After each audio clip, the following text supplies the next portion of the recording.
Welcome to Dark at Dark at Dark at Dark at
dark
folks, and welcome back to another edition of the Proper Thought Series, right here on the old TPOT YouTube page. I'm your host, X, of course, but you knew that already. That's why you are here. Tonight, boy, I got a good one for y'all tonight, boy. I got a good one for y'all tonight, right here on DXL, Dark Exodus Live. You know, tonight, we're going to be starting off with Brother Supreme and Mr. Fantastic. What's good, Brother Fantastic? I see you up there. Check your email, brother. Tonight, we're going to be starting off with Brother Supreme. Y'all know him as Supreme King Koon and Mr. Fantastic. And tonight, we are asking the question, or they are asking the question, I should say, is Black First a fallacy? Now, this is going to be very interesting because y'all know that Brother Taz, aka the GOAT, very prolific in the Black First thing.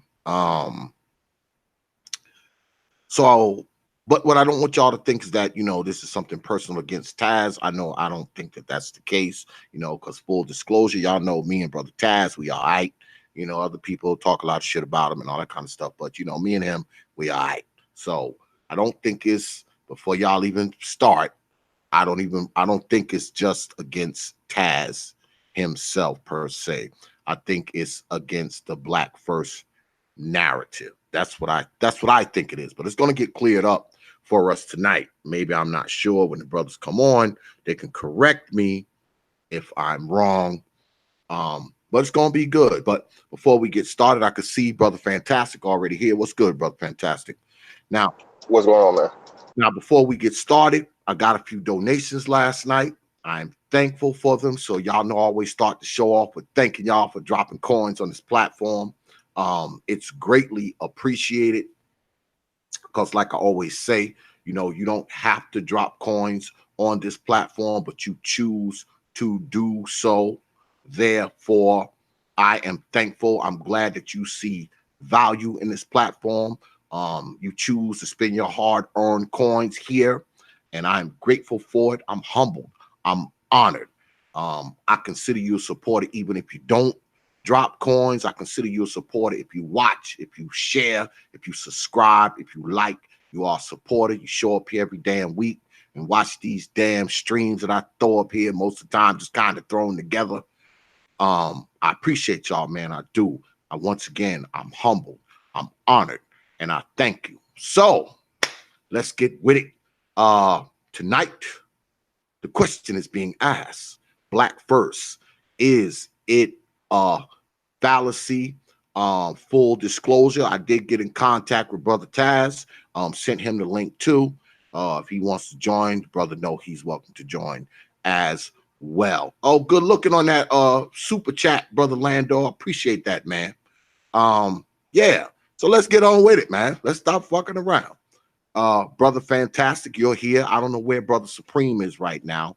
So Brother Supreme came to me and asked me about hosting this forum tonight. He asked me last week, right? And I guess he has an idea of what he gonna lay out tonight. So before Brother Supreme gets here, I'll ask you, what do you want to lay out tonight as far as Black First goes, Brother Fantastic? Hey, man, what's up? How you doing, bro? Peace. What's good, brother? First off, man, really appreciate you for having me on the panel, man, and having me on your platform. First and foremost, respect, bro, for you to see fit for me to give my opinion and whatnot. But to go ahead and hop into it, man. The whole issue with the pro-black or Black First ideology is the fact that the only time it's cool is if and when you fall within the rules of the common stereotypical Black people BS. Once you transcend that and you promote or suggest anything outside of those parameters, and you start, promoting the patriarchal thinking, you know, the man seeking power and those type things, you're constantly, you know, rebuffed with a lot of emotionality and not very much, you know, facts or proof or things to refute anything you bring up.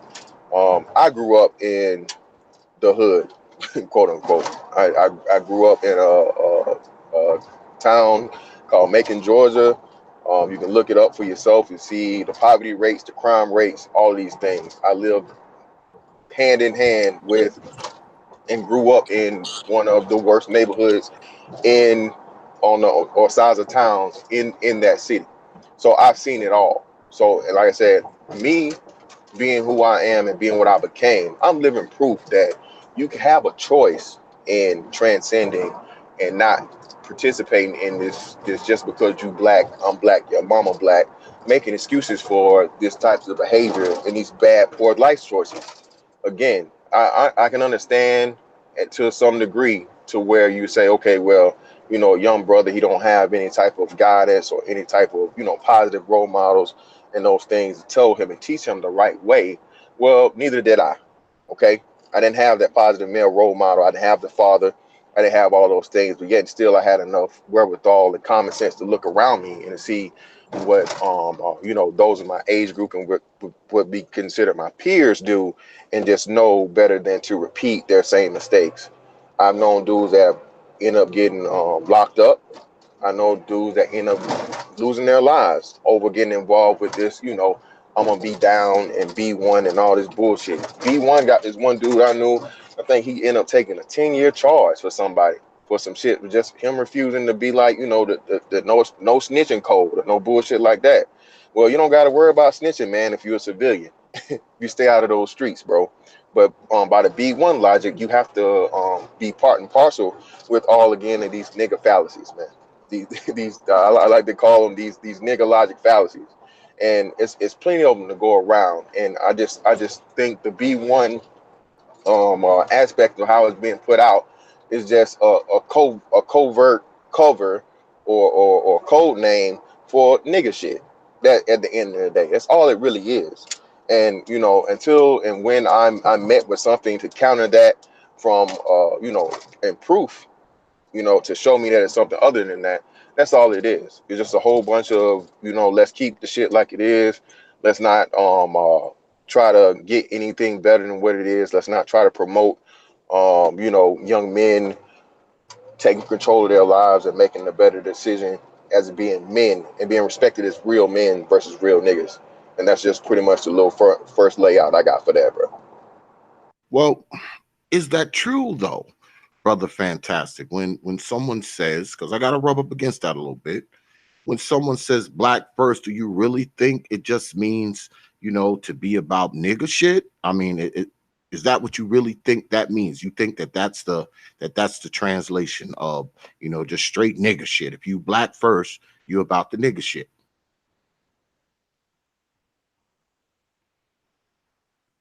You mean No. Yeah, I know. Oh, my bad. No, and I'm not saying that. Again, the B1 thing and the pro black thing, my whole problem and issue with it is that it's a contradiction and it's just for show. When if and when you really put this stuff to the test, and again, you have the hood guy versus the thinking guy, or the guy that doesn't want to be accepted for or doesn't want to get down with the hood shit. He's ostracized. In the way that we divide and conquer ourselves compared to other demographics and other races or cultures of people is proof positive that it's a fallacy. Again, I can understand and I can say how people are going to claim, oh, it's positivity, and you know, you my black brother, and you this, that, and the other. But again, what's the proof say? The proof tells me at the, I think, what is it now, the 89% black on black crime rate tells me otherwise. The 78% single mother rate tells me otherwise. So it's a lot of stuff out here that's being promoted and it's being claimed, but are we really living what we're talking about? And like I said, until you show me the proof of that, this is being lived versus just talked about. Like I said, one of my favorite um uh, Boondocks episodes when Martin Luther King comes back and he gives that huge speech in the end, and nobody wants to be a nigga, and he gives the whole definition of what niggas are, and that's all I see. And again, like I said, I'm not reducing it to it's just nothing but nigga shit. But at the end of the day, really, until you show me the proof that we're moving towards what you claim you really want it to be, what is it other than just talk? Well, we've been joined by the GOAT, the prolific pusher of the Be First narrative. What's good, brother Taz? Is he What's there? good, fam? What's up with it? Now, what do you think about what was just said? Because you are, when we think black first, people who go black first on this side of YouTube, of course, we think of you. So, what do you think of that? What's your take on what Mr. Fantastic just said? I think it's bad to not watch the content around what I'm saying and what I'm pushing, and to quote it the way you think it is, because that's the way it's been from others. I think right now the biggest problem I'm having is dealing with what is traditionally considered pro-black, or traditionally considered like a black first movement. Like I'm being considered that, and so although I know what he's referencing, he's aiming it in the wrong direction, because anything that comes from me is from me, and is what I've come to understand. So I don't actually agree with a lot of what I've seen promoted as black first or even pro-black. Um, a lot of what I think is misunderstood is that this ain't about nigga shit. You know what I'm saying? Like, it's not about ignoring it, and it's not about promoting it. I mean, it's about when you do see something, how can it benefit you? Okay, if you see negativity in the neighborhood, that's something that you can benefit from by learning what not to do. You know what I'm saying? But as far as like looking at people propelling others forward, black people doing forward thinking things that are positive, the individuals that are doing it right now that you can actually tangibly put your hands on and read those stories and see who that is. Okay, it's only one person on YouTube promoting those people, and that's me. So when you don't, for example, when you're a person who goes on other people's shows and you're never pushing the narrative that you claim we need to have, yet the person you're pushing back on is actually pushing that narrative, it makes me question your narrative. It makes me question your intentions, because as you claim we need to not promote the nigga shit, get away from that, show black men in other positions. Well, it's only one person doing that from a universal perspective, and that's me. Everyone else is talking about relationships and how we can build better families, and this black woman this and black man that. I chose to not go down that same old lane where everybody else at. But for some reason, I'm getting the pushback when I'm actually doing the work that they claim you would need to see if you wanted to change your mindset. If you wanted to see people promoting all black men, all black women, working man, the man that actually has gone out and not broken the law, this and that, it's only one person doing that. That's me. Well, let me ask you, brothers, because I have a few brothers from the NOI who listen to me. And do you think that the NOI is black first as a group? Yes. Okay, okay. Yes. As a matter of fact, a couple of NOI brothers are in the chat. If y'all want to jump on later, let me know. Y'all got my email. Just hit me my email. Let me know if you want to jump on the panel, because y'all can join the discussion too in a little bit. Well, brother Fantastic. Now, you go hard against the black first shit. And you said you from Macon, Georgia. That's where my father's from, by the way.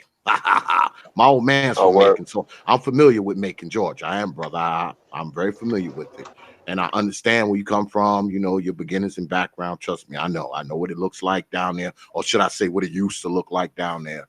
So that being said, you would think that a brother like you would be uh black first, being, the humble beginnings that you came from, but you're not. And why is that? Why, Well, being that you had humble beginnings, why are you not black first? that's the thing. Like I said, I said it and I alluded to it, and many men have said it. The prophet is never never welcomed in his own town, you know. And like I said, I've attempted and tried to, I'll say, reach back and give input and try to build a bridge and become that liaison to um, open people up back home to certain ideas. And just like Taz said, he received pushback. I received major pushback because it's constantly like, well, what are you doing, and what about this, and what about that? Well, I have plenty of ideas and things to give you, you know, my brother, whoever it may be, back home. But are you guys willing to implement? And again, just like the black first ideology, again, it's always the execution and the follow through. Niggas talk a good game. And like I said, and it's just the ultimate letdown, man. It's just like you put too much emotions into the shit, because I really do care. Like I said, who don't want to see home do good, man? Who don't want to see home get better than what it is? If you know, you grew up in a place your whole life, you leave it, and then every time you come back home, nothing's changed or shit's got worse. You know, so you know what I'm saying. My caring about it and me trying to implement certain ideologies, or you know, certain give you certain concepts to try and implement, but you don't want, all you want to do is argue with me. You know, that's what you constantly come back with. So it's just it's just like, again, everybody says they want something, but when you tell them the work that's involved, that you have to do it, everybody bows out. You know what I'm saying? It's like everybody think they built to do certain shit, or they're capable, but when they see the work that involves and what it takes to fucking actually get down to it and do it, most of them go tap out, man. And like I said, that's just how it is, especially with this B1 shit. Everybody gets to hide behind the, you know, I love my black brothers, I love my black sisters, and so on and so forth. Okay, cool. You do? All right, well, how about you, again, how about you not rob your black brother, your black sister? All right, how about you support that black business before you go support the Chinese guy or the Arab guy? How about we fucking how about niggas talk about boycotts every time, what, the Gucci shit, every other what do you call it, Black Friday or whatnot? Well, how about you just boycott the shit in your neighborhood so you can overtake those businesses and make them your own? Oh, you know why? Because it takes discipline. You niggas can't even do the simple thing of spending your money elsewhere so you can shut down the people that you claim you tired of. So again, my whole thing is the execution of it and actually seeing the fucking work. Like I said, I may and another thing too is you know, knowing that it can be done and being tired of the excuses, man. As a man has to fucking take two things: accountability and responsibility. And as a man, you're expected to give results. When you see an issue and a problem, you don't just sit back and complain about them. You implement a plan, you execute that plan to eliminate the issue or the problem. And again, being that a lot of men don't know that and never have been raised as men and taught the concepts of what it takes to be a man, again, you get that pushback, that constant pushback. And you know, all of this, well, why this and why that, and who you think you think you somebody, oh, you ain't no real nigga. Well, I don't want to be a real nigga, I want to be a real man. The world respects men, not niggas. And again, when you say that, people get offended. But that's my personal dealings with it, and as to why I used to think that way, but now I've learned better. So therefore, you do better. So you're not black first. So what are you first? Are you man first? Are you Georgian first? I mean, what if you're not black first? What are you? What's first with you? What comes first? I'm, what comes first to me is I have a family first. All right, my responsibility is to my children and my wife first and foremost. Everything after that is what it is. I really do have the hopes, wishes, and dreams and plans to implement to raise the black people up out of this thing that we're in. You know, it's a lot of work that needs to be done, and I think I have the keys or the answers to a lot of the issues. But again, you know, if and when you try and you step up and you say that, hey, I'm that one, I'm gonna be the one. You have that confidence, you have that you know, that alpha male shit, that swag or whatever the same shit niggas talk. but you're not talking about it about fucking hoes, or you're not talking about it about selling this or selling that, slanging this or doing street shit, then oh no, that's lame. That's that white folk shit. Ain't nobody trying to do that. Ain't nobody trying to hear that shit. And that's the constant pushback you get, man, when you step up in the arena and you come on some, hey man, this is what we need to do type shit. So as far as me, I'm my family first, and I hope the people that can be saved are savable, like-minded individuals. I just feel like we need to push out the people that aren't willing to conform. Because I mean, another big thing and another big problem that I constantly hear from the other side is like, oh, you military niggas, you working for the white man, and so on and so forth. Well, you know what? One of the best strategies in war is infiltrating the enemy's lines, right? You becoming one of them, learning all of their skills, all of their plans, and you bringing them back to your side in order to strategize and overtake the people is the opposition. But again, niggas don't understand that type shit. So, they'll shit on you first, and then if and when they need you, then they'll come back, come crying and come running to you like, oh, why you not this, or you think you too good. Well, nah, nigga, I tried to help, and you told me I wasn't shit. You told me I was lame. You told me I thought I was this, that, and the other. So when I turn my back, now I'm a coon. I'm a sellout. I don't give a fuck about the people. No, nigga, I tried. And like I'm really emotionally invested in this shit, and I really do care. But I'm not gonna wrestle with you niggas. I'm not gonna force you, you know what I'm saying? I'm not gonna bring you to the damn water and fucking put your face in it and try to drown you to make you drink it. No. I'm just gonna tell you about it, and if you don't have a like mind, I'm just gonna leave you on your own, man. And like I said, that's why for me, I'm more so concerned with saving the youth, because it's a lot easier to change the mind of somebody that's a lot younger and aren't set in their ways. Because for the most part, man, a lot of these adults are lost causes, and it's just a waste of energy. And you just have to leave them to their own devices and let them wander the wilderness and die out, man. It's sad. It's sad to say, but that's just the way I see it. Brother Taz, do you have a response to that? Yeah, I wrote all that bullshit down. So check it out. Now listen, man. Everybody likes to do it with the youth because that's the easy way out. The easiest way to say you're giving back is to go deal with somebody who doesn't have the minds yet. And true enough, we need to shape the minds. But I'm not one of these people who say we need to eliminate all the guys on the corner and let them all die. You know what I'm saying? I believe in going in and talking to that grown man and looking that grown man in the eyes, because that's also who those kids see. I don't think you can just go to the elementary school and call yourself done with the work. I believe that you have to talk to the teenagers and the 20-year-olds, 30-year-olds, 40-year-olds, and whoever listening about this. And so when you hear a black man speaking on the other side, you have to understand that there is no other side. When a black man speaks on the other side, to me, he's talking as a white guy. And that's just the bottom line. You reference the other side, I immediately put you on, quote unquote, the other side. That's not me doing that. That's you doing that to yourself. So when you get called a coon, you put yourself in that box because you see me on the opposite side of you, and you shouldn't. To say the world respects men also is indicative of a black man that's not intelligent of his surroundings. To say the world respects men means you're unaware of what's going on in the world, which is why I show it on my channel.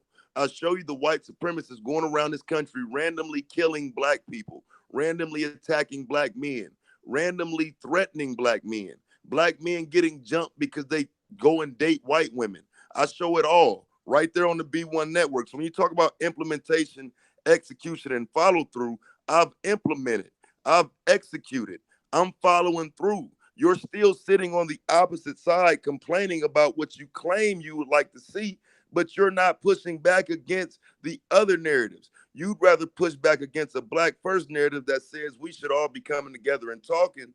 And then I'll see this same person that's telling me the black first narrative isn't conducive to a future, yet that person will sit there and whine and cry and complain with other men about women. He'll sit there and complain and go in on women and talk about how we're living in a matriarchy and a gynocracy and all of these things that are irrelevant to actual accountability. Those are excuses. Making excuses for why women and men behave the way they behave is irrelevant because you can't change that. That's not on you. You're complaining about the results. I don't complain about the results. I'm here. I'm used to it. I'm so used to it that I'm able to somewhat overlook the most negative things and promote the positive. So I'm not hiding behind anything. If anything, it's that person who likes to look at the community, point the finger, and then running behind what they determine as success. You would run behind the things that you think are successful, because in the end, we're talking about your examples, robbing each other, supporting black businesses, boycotts, discipline with spending money, overtaking businesses in your neighborhood. That's your examples. My examples might be something as simple as not sitting up on a panel talking about women negatively to the world.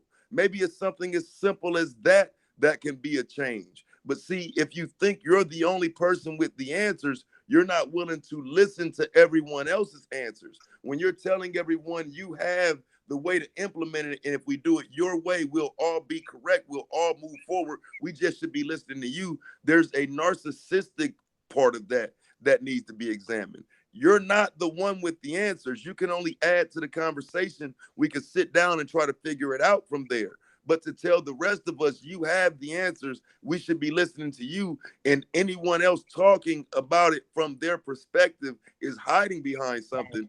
We'll never get anywhere like that. Well, we've been joined by my brother Malcolm Flex. What's good, brother Flex? Peace, family. You want to weigh in on this right quick? Brother Taz was, he was hitting the nail on the head, and peace to the brothers on the panel, peace to brother Mr. Fantastic, peace to you, Prophet, and appreciate you for allowing your brother to chime in on this wonderful conversation. And I will also have to disagree with my brother, respectfully disagree with my brother, because I personally feel like that we aren't pro-black enough.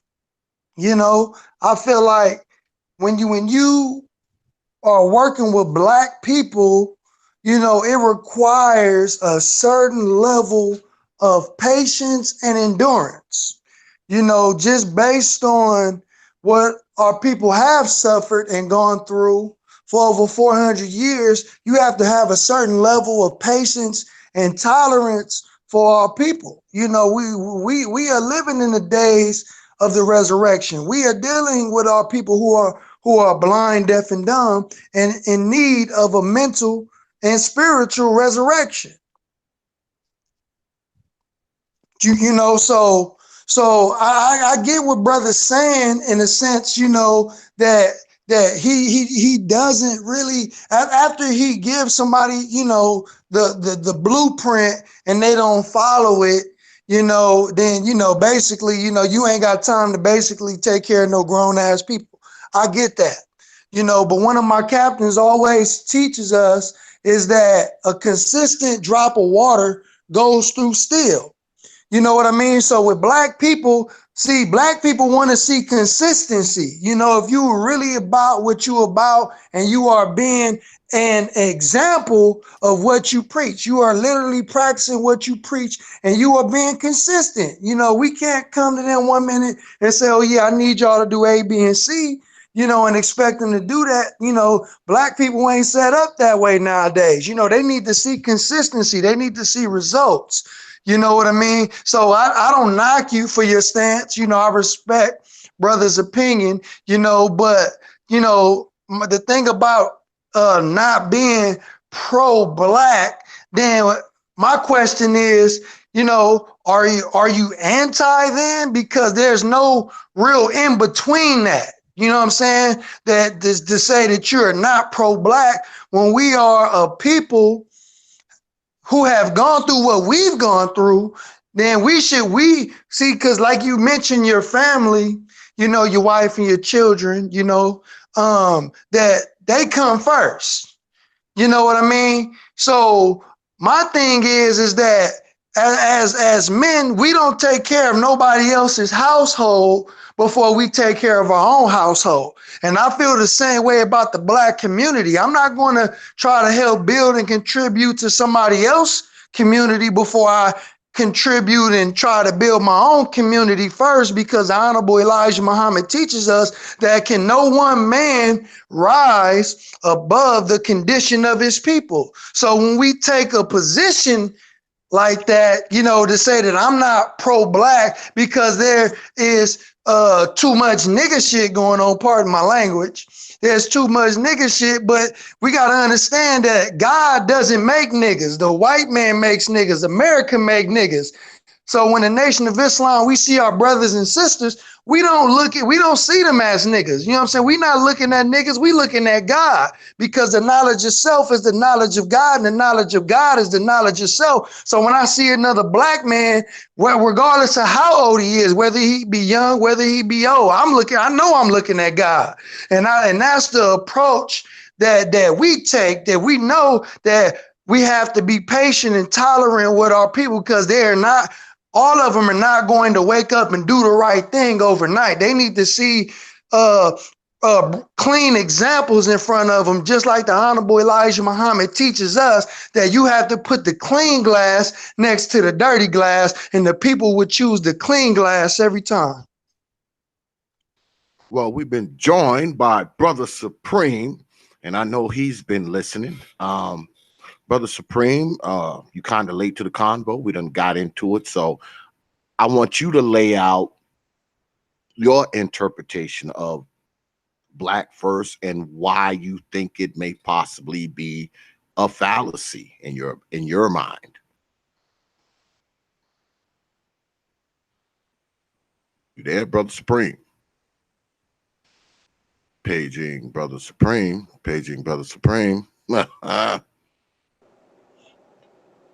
Hey, if he don't come on, can I just no, there you go. What's going on, X? Hey, what's good, man? What's good?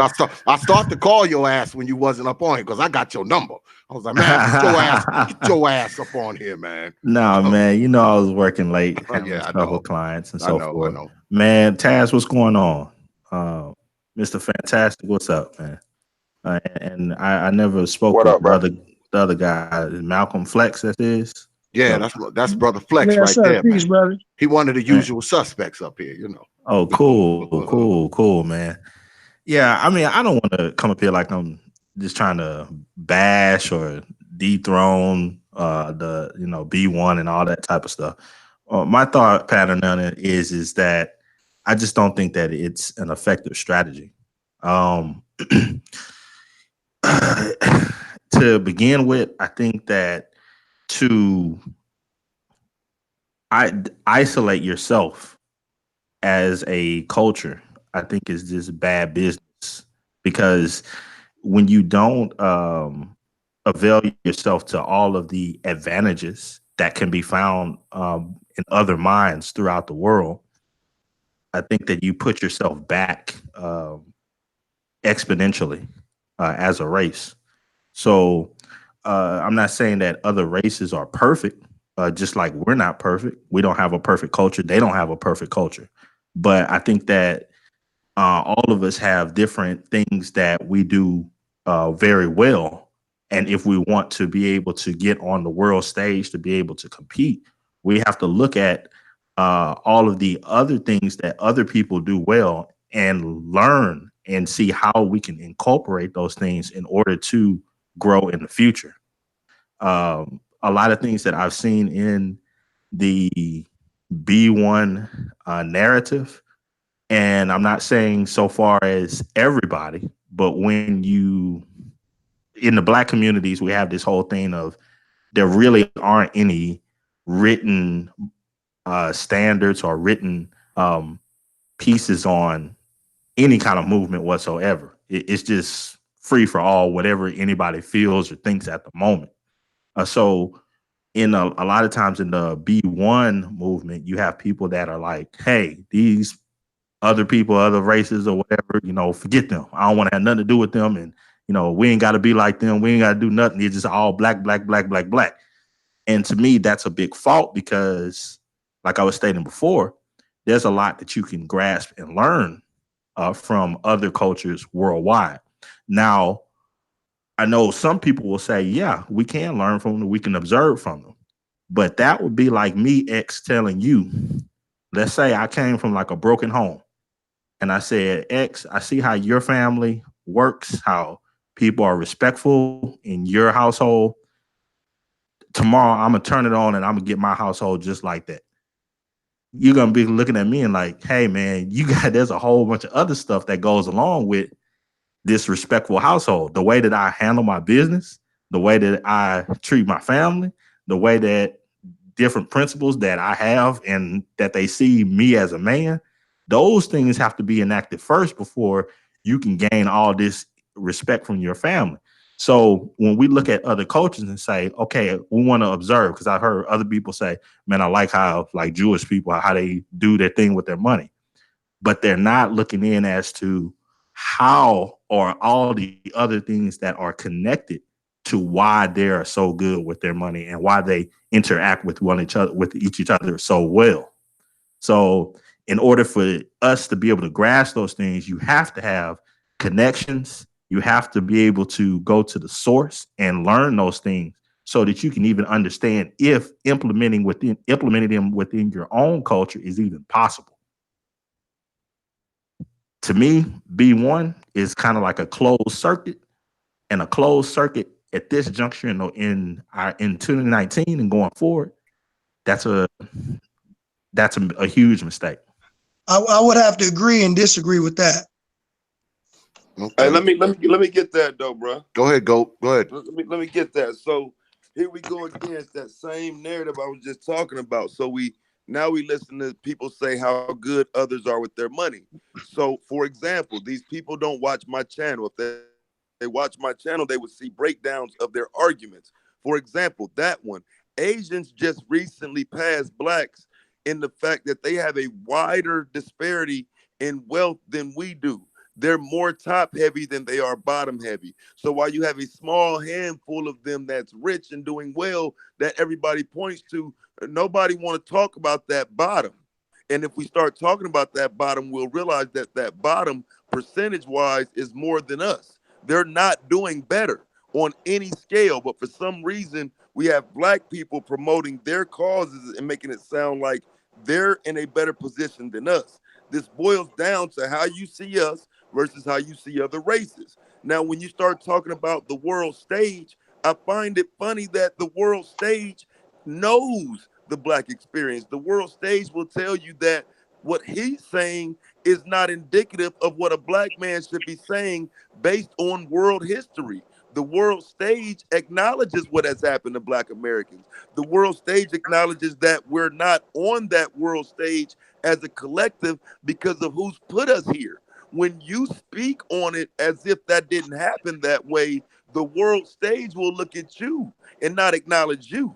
It's not us that's keeping us off the world stage. We've never been in that position because we live in a country that made sure that they didn't allow us to get to that place. How did they do it? They were race first. They were race first. They got to this position by being race first. History will tell you that. Everything documented will tell you that. So, how do you break down a system that got this way through a race first ideology without having one yourself? These people get on here and they Right. pretend like you can unite and hold hands with other races of men that have purposely held you back. Well, hold up. Okay. First off, So you hold up so real quick, real quick. You're completely and totally false on your Asian assessment, bro. For one, Asians make up like I think 7%. They're the smallest demographic next to Native Americans. So to say that somehow they make up like almost half of our population, but still generate more wealth from any and every aspect, Economically, they do. that's what I'm telling. So that's what I'm saying. So that's a fallacy. Again, Okay, if so they I'll make up get you the half of numbers. That's not. I said they have a wider disparity in wealth and poverty than us. That is what I said. Don't change what I said because what I said can be I, verified. okay, no. Yeah, but you're giving you're being disingenuous. You're skewing you're playing with the numbers. Again, when something makes up half, again they make up half of the population of black people, and I think it's actually less than half. It's like 5% of them that make up the American population, sir. For you to say that there's a bigger gap of disparity but you, yeah, that's accurate, but still, how many of them is it? And you got to compare again, their wealth supersedes and competes with even white Americans. Well, see, So here's it's the not thing. I'll follow you down your yellow brick road, but are you going to be able to do that same? Well, there are more of us than them when we start talking about whites and blacks, because you never want to talk about the majority they have. Right. So you okay, don't and want yet to use and the even majority still the argument when we disparity. start. Excuse No, me. You no. don't want to use the majority argument when I remind you that 70% of crime in America is committed by whites. Well, Yet again, you it's want me to not talk. just. Excuse me. Yet you Well, you want me didn't to let talk me about the finish, black bro. crime first. Listen, You okay. want me to Well, now you highlight the see, black crime first. and now you're filibustering and you're machine gunning because now you're jumping. I got you on the economics piece of it, and now you're trying to jump to crime. We're not talking about crime, sir. You We're talking don't about have me economics. Yes, anywhere. I have you. I have you. You're dead to Okay, rights. so Listen, what I'm I'll going to do tell is you. I'm going to explain it to you again. I'll place the When you article in look the at the chat. Asian, when you look at the Asian, and you compare his numbers even to the highest of white people and the wealthiest of the wealthy, they're within those circles at majority numbers compared to the amount they allot for the entire American population, sir. So again, your math is off. Your But math is Well, horrible right now. I don't well, but think the you question, but understand what a disparity is, and so I'm going to put the article in the chat to help you. okay, but regardless of both of those, that wasn't my argument. My argument wasn't, whether this group or what or that had this type of economic growth or anything like that. I was just using the Jews as an example. I wasn't saying that what they had was perfect, but what I was saying is in order for us to be able to grow, we need to be able to look at cultures of all sorts and to be able to take great thoughts from all of those and be able to incorporate them for own use. And closing yourself off on this whole thought of I don't give a crap about nobody except for black people, and I'm only going to associate with black people and black on black on black. To me, that's a bad strategy. oh, Based on what? If And that's the Based same on thing your I own alluded to with personal the assessment military. of black people? Because I well, just gave you a Everything you're historic saying is a reference. personal. Everything you're doing is a personal assessment, sir. It's actually not. I just gave you a historic reference that you can't debunk. And what was that? okay, The so fact that they were race first in creating this. so to just to give you an example, and I'm sorry, again, don't skip over it. Were they well, race first in creating this? What is who this? When you say this, who what is this? America. okay, but who in No America? buts. It's a yes or no question. Were they race first Who creating is this? who is they? Who else? White people. What is wrong with y'all? Okay, This so is what I'm Well, talking about. This is well, this is the remedial fuckboy shit. slavery. Again, okay, get out your Now emotions, you sir. niggas don't know who the Nah, now you no, no, niggas don't no, know who the no, majority sir. order, Get is. out of your order, Hold order in emotions. on the a This is an court, second. official order, Hold debate. on. order in the Hold, court, hold on a order in the second. court. Hold on a second. Hold on a second before the fist fly. Because I want to bring my brother. I want to bring my brother BMT in here. He done joined us. What's good, brother BMT? And also, before I swing around to my brother BMT, I'm about to jump on y'all goddamn ass on the same shit I always jump on y'all on. Why is this goddamn number right here different from this number right here? Okay, I got all of y'all up in here. What you sitting here watching shit you don't like? Make these damn numbers match while I turn this shit off. All right? All right. Go ahead, brother BMT. So I guess what we're talking about is black first, correct? Yeah. And when it comes to that, I'm in the business world, and I don't really, I don't think when it comes to black first in business, I try not to mix those two, especially in the type of demographic markets that I'm trying to reach into. It's let's be for real that when it comes to that, if you're talking about hiring, if you're in that position of hiring or you want to get the best for your job or who qualifies for that type of thing, money to me is green and I don't turn away that. I usually look at people like when it comes to business, one of the main key things is you always look at your competition and you watch them and you learn from them on what they're doing. That's the first ingredient to learning the business. You look at the demographic, you look at what they want, and you look at what they're looking to buy. I'm not gonna open up a certain type of soul food restaurant if I know everybody in the goddamn community is vegan. That I'm gonna lose out on money. But I need to know how to appeal to people and know how to bring them in. And see, the thing about it is, whenever it came to black first, I mean, you like what you like, you do what you do. But the thing about it is, honestly, the thing that we got to ask ourselves is, in this type of degree and area right now, has it been serving us holistically right now? Because I mean, honestly, as I look at the community, we've never, and I don't only say community. I look at, as I look at the ethnicity of Black people, there are so many factions of Black people. If y'all just want to say Black Americans, and y'all want to go by that, because honestly, whenever something happens now, everybody from Haitians to Jamaicans to Dominicans, everybody of a certain pigmentation jumps onto the Black cause. So honestly, and it was crazy about it, the Black cause doesn't even know their own cause anymore. Because I mean, when you look at it, all you have to have somebody say, "Well, we're all from Africa, so technically we're all Black first." But I'm like, okay, when you say that, when they start getting to the shit gets real, wait till Haitian days show up. And Fantastic, you in Florida, so you see just like I've seen. When those damn cultural days pop up, I don't see nobody. I don't see no Black American popping no American flag saying, "Yeah, I'm a proud Black American." No, nigga, And they're not they gonna let you. They'll they run ain't your gonna ass let up you. out of there. But you'll see somebody throw out a Haitian flag, a Jamaican flag, a Dominican flag. I'll see them all throw out their flag, but they understand that my group of people and what I do, I will represent them, but I'll use the Black as the stepping stool because y'all don't believe in y'all shit like that. And I mean, let's be for real. Like when I hear people talk about this race war as we looking at it right now, there is no front.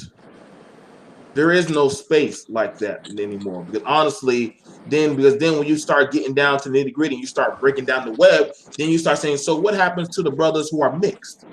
Because let's be for real, majority of y'all brothers ain't all fully Black on here. If we want to start digging in deep. So then what happens when we start finding out you might be part Latino? So what part are you loyal to then? Or then when you actually say you actually might be African. But Africans and Black Americans, that's a whole different sector. And I'm gonna be for real. When I deal with the Guyanese and the Nigerian, they don't fuck with you Black Americans like that when they start coming down to business. If anything, they'll Damn, tell them, BMT is like you watched my video I just oh, made. listen, man, All right, hold on. Hold I'm on a sorry, second. Prophet. You already Hold know on. me. We can I go back to wanna drinking. I wanna ask the GOAT this. How about that? What brother BMT was just talking about, GOAT. Um when we say Black first, does it include everybody Black? Or are we just talking about Black folks in America? Are I we talking mean, about Black folks everybody from know other my places too? everybody know my position. I don't speak for the diaspora. I'm ADOS.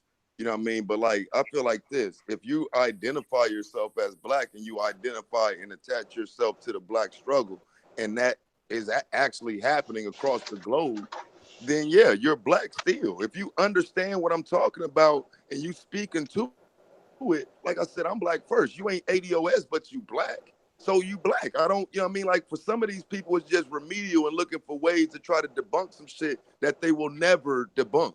You're not talking to the average person. You're not talking to somebody who gives a fuck about your ways to wrap this around to be able to deal with white people. Go deal with them, dog. That ain't got a motherfucking thing to do with what I'm talking about. Go deal So I with your have a crackers if that I, make you feel better. I hey, have a word. question. I got a Koon, question. let me ask this question. So when it comes to that, I'm glad he said that. Because when it comes to the ADOS, but I'm glad that I'm hearing Black people say ADOS now. I would ask them, what marginal of money and income have y'all been building up towards your cause? Because if I were to go to a Haitian community center, it's going to be all Haitian shit going on. That they'll fund and financially have people who will generate money and income towards them. I would ask the brothers who are ADOS or loyal to the Black cause because Jamaicans don't mix their shit up with y'all, but they'll make sure you shop at their shop. They'll hire their people before they hire Black people Yeah, after serve getting you all the jerk reputable. chicken you want. Serve you all the jerk chicken you want, but understand this: there'll only be Jamaicans behind that goddamn counter. Making that check. Exactly.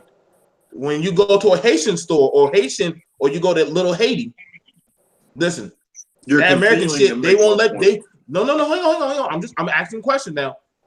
When you go to their parties and you a Black American, they don't want you fucking with their women unless you go to the men and you cool with them.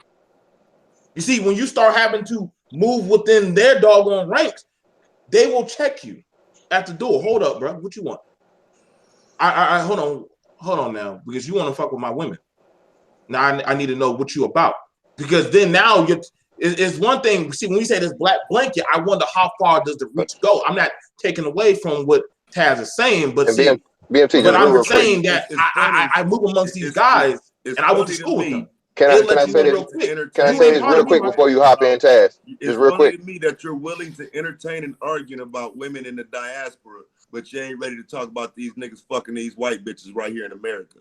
Before you can ever start a conversation with me about some black women in diaspora, make sure you're ready to talk about these Beckys these niggas fucking. You know the Haitian men be What? fucking white Beckys too.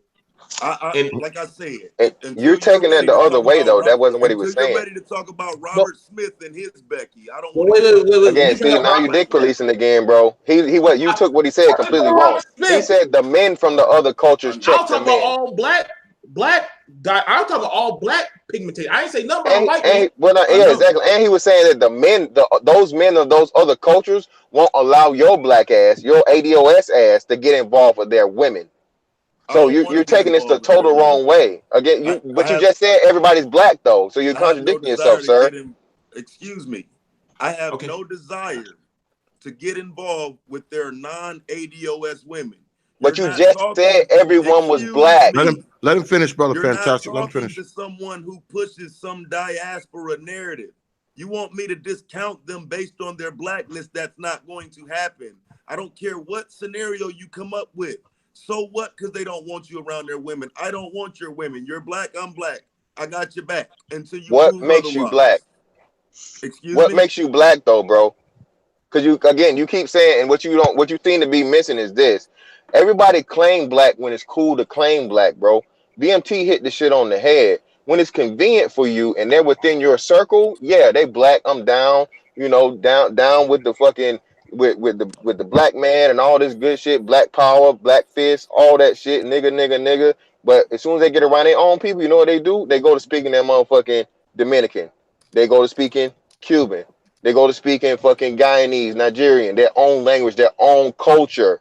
So when you say, and you just said this on tape out of your own mouth, sir, that everybody's black and you're basing black off of fucking skin pigmentation and the amount of melanin you have, you, sir, are extremely confused because you're doing exactly what I always speak to. You guys are so quick to claim everybody else when those people don't claim you and they don't give a fuck about you. My If and when it argument ain't comes to based them, on what my Can I argument jump is not in? based on what go ahead. another person Okay. is going to do. My argument will never be based on what another person is going to do. My argument is based on me and what Well, that's your I think. problem, though, and that's Fuck, bad nigga, that's logic, your Hold sir. on. problem. If You you're Hold think on. you gonna can if tell you're me gonna what my care about problem someone is? that doesn't care about you, you're that's not smart, sir. Some nigga can't tell me shit about my problem. That's your Can, problem. Is you think you can can tell I me? jump What in? about Go Can ahead, I Hold bro. jump up. in airplane? Hold for up. a Hold up. second? Hold up. Let the GOAT finish, and then I'm gonna go to Brother Flex. Then we're gonna swing back around to Brother Supreme. You Go ahead, gotta GOAT. stop. I'm just saying, you can't tell somebody what their problem is based on your logic. You don't know me to know what my problem is. I don't have a problem. You have a problem with what I present. So I'm here to make sure you get a better understanding of it. I don't have a problem with what you do because you're a black man. You tried to sell the narrative that because you were black, I would come up here and say something wrong with the military. I didn't. You actually made a bad point. You're not going to sit here and acknowledge it because you're a fake fuck. You put words in people's mouths. I didn't say anything about you, sir. I was talking about the neighborhood. I never mentioned you, genius. No, So you again, said go the back and run the narrative tape back. around black first. The Go back and narrative run the around tape back. pro-blacks is that you shouldn't join the military. That's And what's on again, this tape. you're not pro-black. You're B1, remember? So either way, I wasn't talking about you. So again, Pro-black try again, is sir. B1. No, it's not. It's two different things. But anyway, It go shouldn't be. brother Flex, you got it. Okay, I wanna swing around to Brother Flex. Go ahead, Brother Flex. And we've been joined by the OG J Speed. So I'm gonna go to Brother Malcolm Flex, and we're gonna swing around to Brother Supreme. I got you, OG. You coming up right after Supreme. Peace, family. The Holy Quran teaches us, man, to argue in the best of manners. So let's not get out of character. Let's keep our cool and let's calm down with the name callings. Well, brother Plex, you know this is DXL, so you I know get it. the I understand, DXLs but get kind of why I crazy. drink. I That's why I be drinking understand that. too. But Go let's ahead, go remain ahead, dignified because go there's a ahead, lot of beautiful minds on this panel. go You ahead. okay? But I wanted to say that one of the most. I just want to get back to the original topic. One of the most successful black men in this country, in the history of this country, was the most honorable Elijah Muhammad, building a $80 million empire back in the 50s, 60s, and 70s. Okay, so my thing is this, because he promised us money, good homes, luxury, and friendships of all walks of life.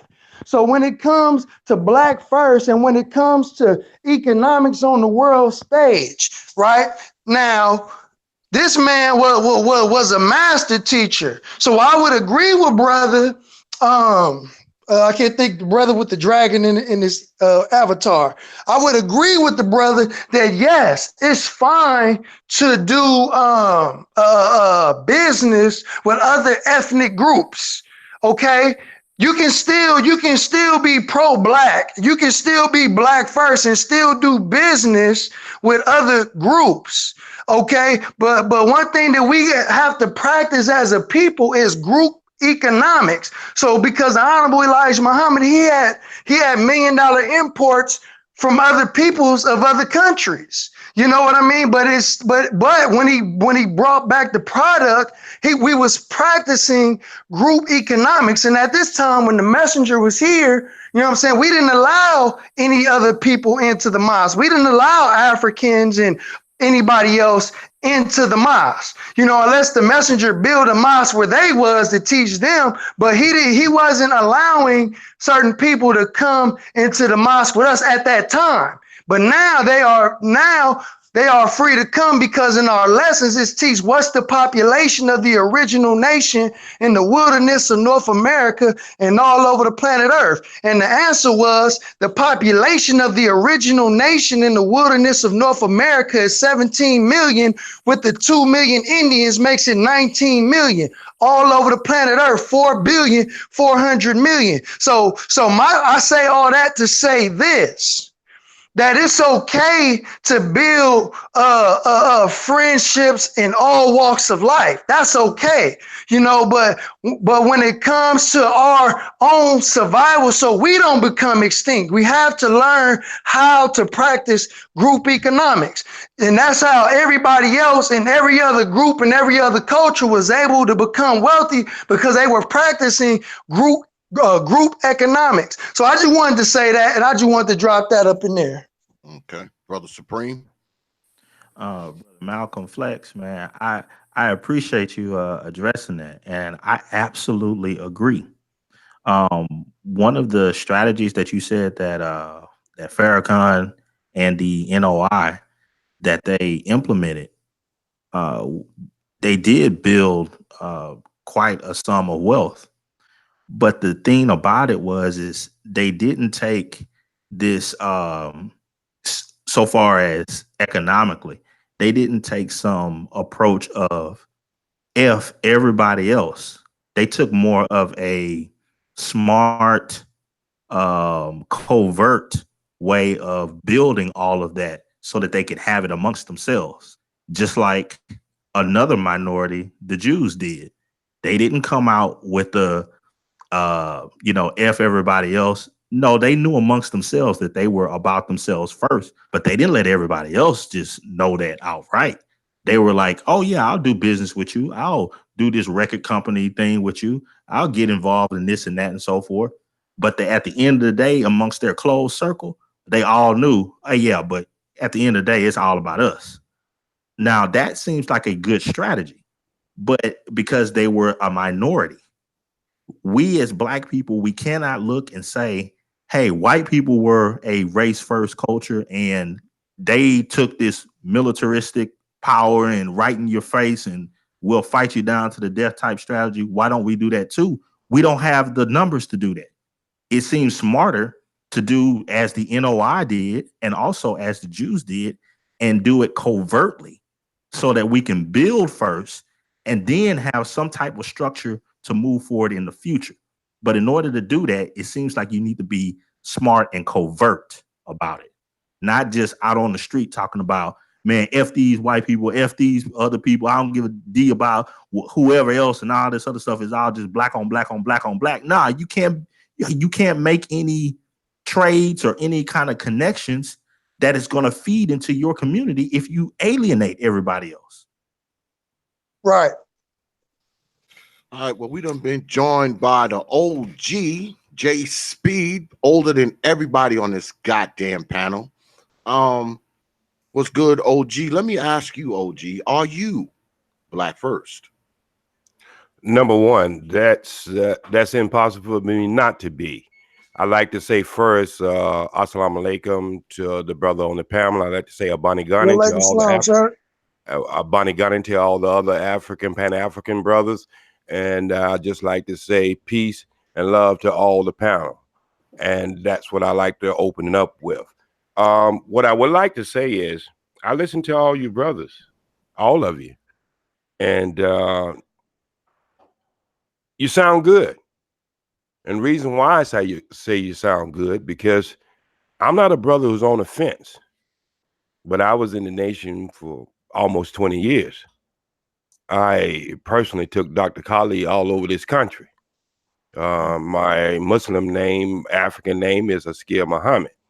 So when I hear the young brother, Mr., said what he said, I have to agree with him too.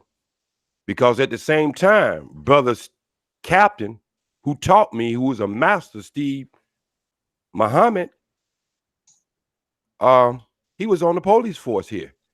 Yes, sir. That's my grandmaster. Yes, sir. So that's my grandmaster too, my brother. And so when a brother say he was in the military, he joined the military, brother Steve Muhammad was in the military. Yes, sir. And he brought that training right back to the FOI. Yeah. Trainers right here on Crenshaw. So what I'm trying to say is, in anything that you might be doing in life, you go have to have a lot of strategies on every level and every frequency. Everybody can't be a soldier. Everybody can't be a secretary. Everybody can't be a wizard in economics. But when you pull all that together, my brothers and sisters who might be listening, beautiful. That's how you build. You don't build a house without the foundation. Now somebody go have to put that foundation in there. And that may be elders who have to be in the background and let these new generation. Taz, I love you, brother. I don't listen to you on a lot of different panels. You might be some of the same brothers when I was going to Jordan down and going all through California, who a brother who just came from the Queen City, who lived in ATL, came to your city, man. I didn't know anything about gangs or anything. I was just as green as you got. I love you, brother, because I know your heart is in it. You do your research, but you can be part of that building block. We all gonna have to have position. We just got to know which position we gonna have to take on. Beautiful. And we don't need to be fighting against each other. We need to be building on each other's strength, because you only strong as your weakest link. And that's all I have to say, my brother. Right. And that's what I'm saying. We not as strong because of these weak ass niggas right here. Because like I said, I'm building. You know what I mean? Like, you come on here, you listen to these niggas and you hear the narrative they paint. What I'm telling you is, I get on this motherfucker and use this media for that reason. Because every other media around you tells you black men ain't shit. Black people ain't gonna do this. Black people are negative in this aspect. Black people are losing here and there. So I do a channel, a media, to put the opposite perspective for black people out. That's actually my move. That's my stick, because I'm doing this shit, and actual media, news media, white media reaches out to me and tells me, okay, well, can you do this story for me? I did it. They put my shit in the paper.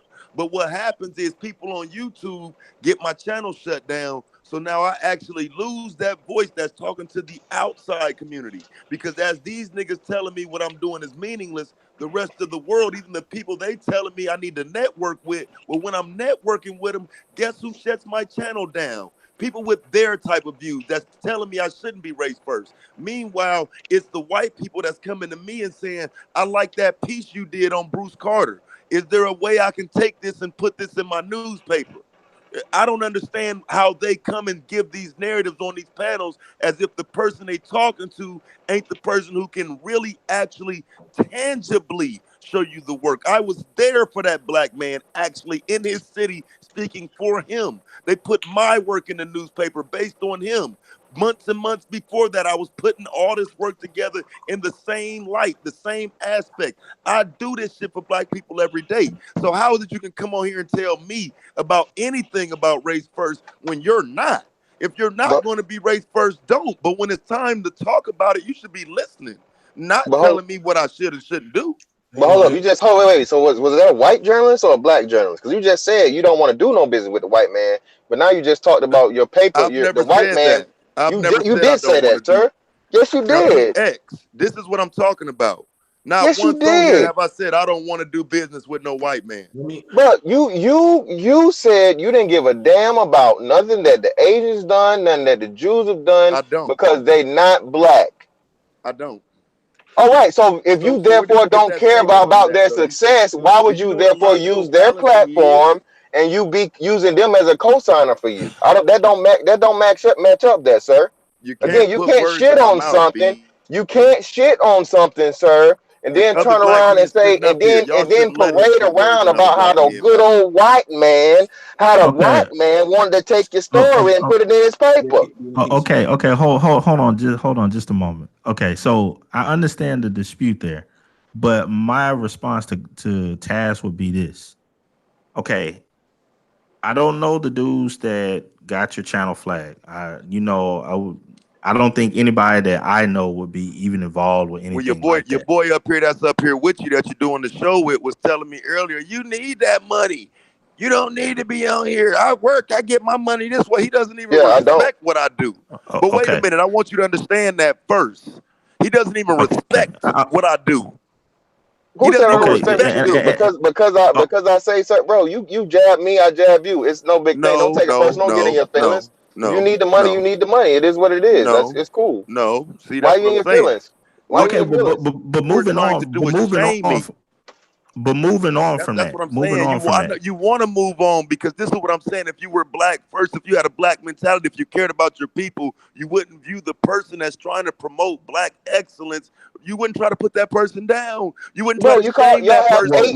y'all have eight Tag. nicknames for me, bro. So I don't want to hear it. Stop Oh, crying, sir. right, If right. you Because you're refer to not me as black first. Fantasia, You're you pushing refer an to me as anti-black Fantasia as a narrative. I have woman. 100 names So for you. whatever. It is what I it have is. a So I don't hundred care. names Your for you. opinion doesn't matter to me, Okay, sir. hold You in on, your hold feelings. on, That's my You're point. on, constantly in y'all. your feelings. What's the So point now of you're trying talking to to play me the when you victim. really Hold ain't for this shit? You're We're not gonna for us. we're You're the gonna victim, have bro. we're gonna have hold the on, GOAT y'all. and Fantastic throwdown sometime during Please, this shit. But I want to get everybody in. I'm gonna let y'all two throw down because I know it's working its way up there. But It's not because I I, ain't about to keep talking to that okay. fuck nigga, I bro. want to But get but I want to hold get Well, on. some of wish the you could other be me, brothers in old nigga. here who haven't spoke yet. We just been joined by brother Info and my brother Art in the Style. Brother Art, what's good, brother Info? I see you down there. Brother Art, you want to chime in on this Black First thing? Yeah, very real briefly because I'm about to board up. But anyhow, I Somebody think got an mainly echo. Somebody got the shit on. Mute your mic. That's him. Mute your mic. yeah. I got speakers. Somebody speaking in the background. Oh, okay. But mainly, I think if you just really look after your people, man, that should be the top priority, regardless of how you feel about them. Because at the end of the day, you know, everybody else is doing the same thing for their people. Why can't we do it for our people? And I ended at that because I got noise in the background. Okay. Brother Info, you just jumped in. I don't know how long you've been listening, my brother. What's your take on this whole Black First thing? And do you believe in it? Is that your position? It's funny that you asked that question, brother. I was driving home from, and I said to myself, you know, these notions of Black first, and I just feel like I'm Black. Okay, I was born Black. I was raised that way. You know, so I don't think I really need to. Black people, one of our problems is that we get caught up in slogans and all this vitriol type talk. If you're Black, be what you are.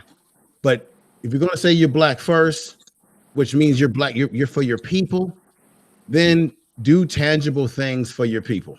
See, I don't need to get on here and do all this talking because I know what I do.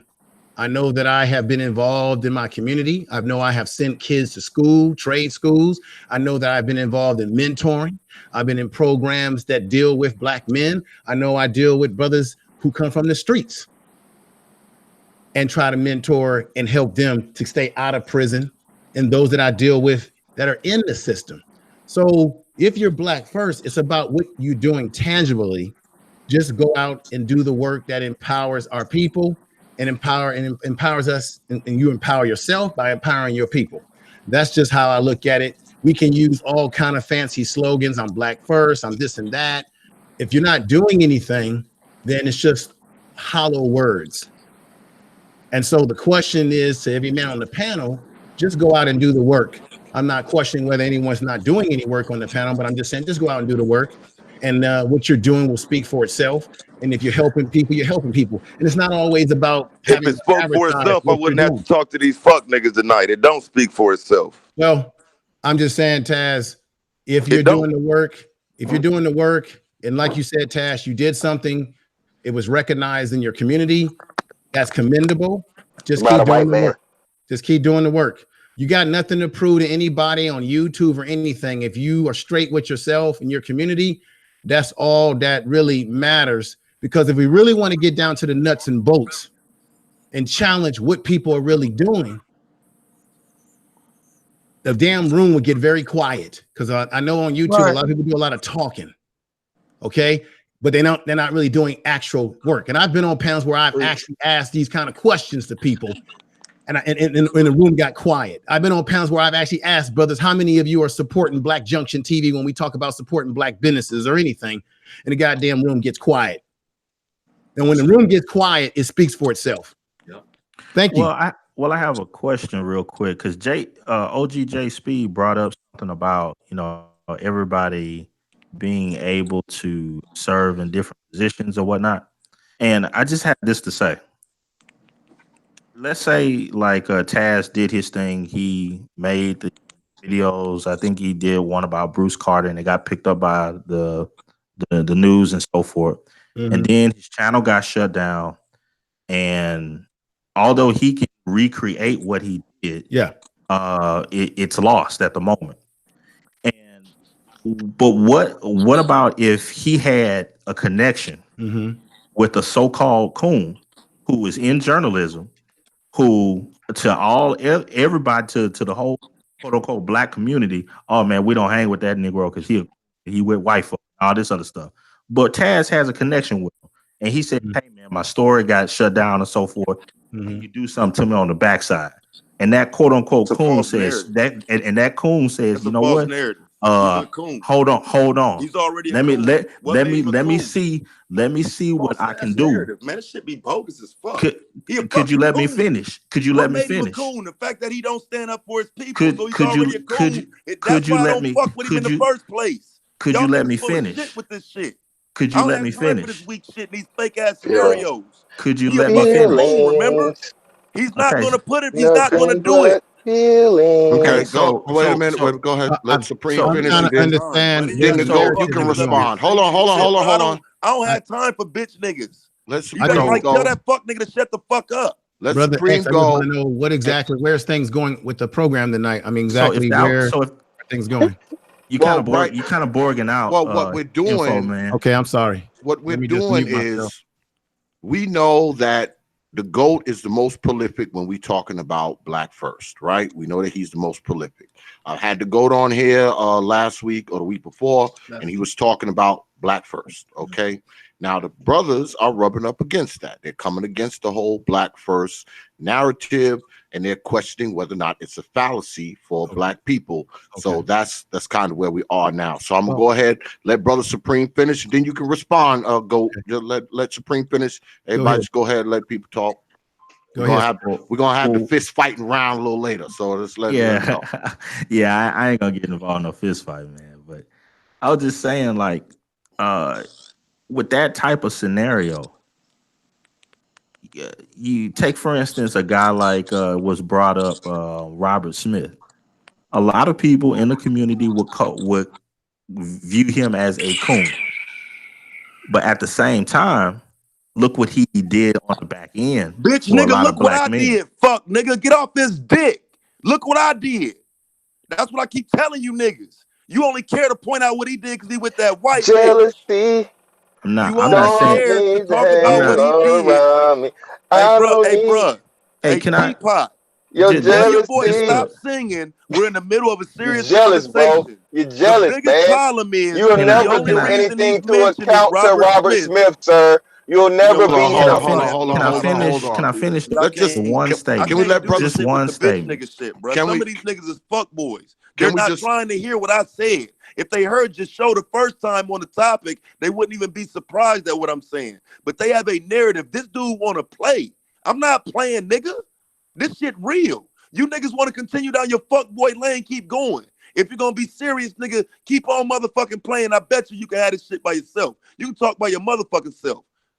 Like I said, if you're gonna sit here and bring up Robert Run off Smith, then, though, hoe you nigga. gotta acknowledge, Koon, that the only reason you're bringing him up is because of that white bitch. If it Because was he's better about the than you. work, No, if because it he's was an about the work, impactful black man better than if you. it if it was about the work, you wouldn't He's look at a Robert black Smith. man that's more impactful than you, and he's I done more wasn't. than you, and If I you'll never wasn't. it I amount was to wasn't. him. about the work, you If I wouldn't can. even If I have can You'll a reply. never black amount to man. him, sir. hold Accept on, it hold and on, move on. hold See on, how I hold can't on. finish this How sentence? how about that though, brother Supreme? Okay. What brother Taz is saying, what the GOAT is saying. Okay. Is So my is Robert is Robert Smith, is it a big deal what he's doing because he dates, out of the black race? Is it a big, would it be, well, let me rephrase that question. Let me rephrase it. Would it be as much as a big deal if he had a black wife? Would it be as much as a big deal to everybody? Would everybody be pointing at it as much? X, well let me that get out the what what Supreme what too. that's the thing. It's like, yeah, I wasn't bringing up any of that at all. My scenario was is kind of like what Jay Speed was saying, the OG Speed. If he kind of chime in, what I was saying was is that if you have two brothers coming from two different perspectives but going for the same angle, it's a win for black people at the end of the day. So what's the problem? The problem is you bitch ass niggas only saying Robert Whoa, Smith. wait. No. I was supposed to go out to him. That's the Hey, problem. again, this is For the the issue. for 2 weeks in a Who row on now, the I've said the panel? same Who thing. on the panel brought up Robert Smith's wife? I don't remember Supreme King Koon bringing up his wife. I remember him bringing Me. up the man. Oh wow! And that, you know what? Again, that's your problem. Again, you niggas, you B1 niggas, can't accept the fucking fact that, for one, again, a man's fucking sexual fucking desire and his fucking right, especially when he has power, men do what the fuck they want. So how dare you tell that fucking man who's the richest B1, he's the most important B1 fucking nigga in the country, in the world, For because you. he's the richest black man in the fucking world, and His money doesn't have you're anything to going do with to me. his money has everything to do with you, sir, because you know what? You need his motherfucking money to fucking help get the shit off the ground you claim you want, dumbass nigga. And I guarantee you, No, if I he came don't. to you and he offered you fucking $1 million, or he offered your son to pay off his fucking student loans, you wouldn't turn that shit down, lying ass nigga. I didn't So tell him to again, turn it so down. again, so again, this is why See this how false B1 these shit arguments is are? full of shit. This is why this B1 argument is full of shit and Who have I bullshit. Because if it came be to the full of hood, if he came to the hood, just like this is a waste of my time. these I haven't ancient told rappers anybody and to these turn it niggas down that though. fucking promote these turkey drives and toy drives and all this bullshit to Do fucking you understand that, Xavier? That's why I keep call these this niggas shit false, fucking man. I haven't lulled told to anybody sleep to turn it and down. satisfied with the Why are we crumbs slurping him? Ain't Why is nobody his work slurping more shit. important than Why are anybody you else's? jealous of a man that's better than you, bro? When you get a He's better chance, than you. You'll Xavier, never maybe we be can get him. to that Accept point. it, bro. Give that black man his props. You're not being B1, sir. I'm the only person You up are here with a contradicting motherfucking your panel that give own, black men sir. You props. are contradicting your own brand, sir. You need Robert I'll wait till Smith. you done, man. Robert Smith, These you motherfuckers need just sit up Robert here Smith because shouting Robert bullshit. Smith I don't is a got shit to do with successful this shit. black man. Robert Smith is the epitome of what every black man should want to be. Every black man should want to acquire the fucking amount of power that Robert Smith has so he can have an impact on his community and bring up all the other black people behind him, sir, regardless of who the hell his fucking wife is. And you want to complain about his white wife, but you also complain about his partially black wife. So again, you niggas are colorist. You niggas are the fucking epitome of a bitch ain't black enough. If a bitch is anything other than motherfucking boot fucking shoe shine black. She's somehow not good enough. She ain't black enough. She ain't this enough. A nigga's a coon. This nigga want to be with a white woman. He want to be with any and everything. Stop worrying about a man's dick and worried about his work and his deeds. That man's dick has nothing to do with what he just did for a generation of black men. Again, this is your platform, sir, what you claim you want. Be one. He just expressed the This is a epitome waste of my of fucking be time. one. No, sir, it's not the wasting your time. It's It fucking really is. debunking your bullshit and proving that you're full of shit. You're not That's why you debunking don't want to anything. hear it. Yet again, I just want the mic. Okay, tell me, okay. and show. All right. Let the GOAT give him a chance to respond. I'm gonna go to done? I'm gonna go to the GOAT, and then I'm gonna run down the panel again. We're gonna See, start here's off. the thing, man. This is why I said I can't do this, bro. It's not because that I'm not serious about. I don't know what I'm talking about. No matter what I say, they're not able to follow. So I'll say this again, as I've said it multiple times. These people have an agenda. Now, when you're talking about me, I am the only YouTuber promoting black men across this country doing things for black people. I've been doing it for months and months and months and months. When Robert Smith thing happened, all these niggas hopped on his motherfucking dick.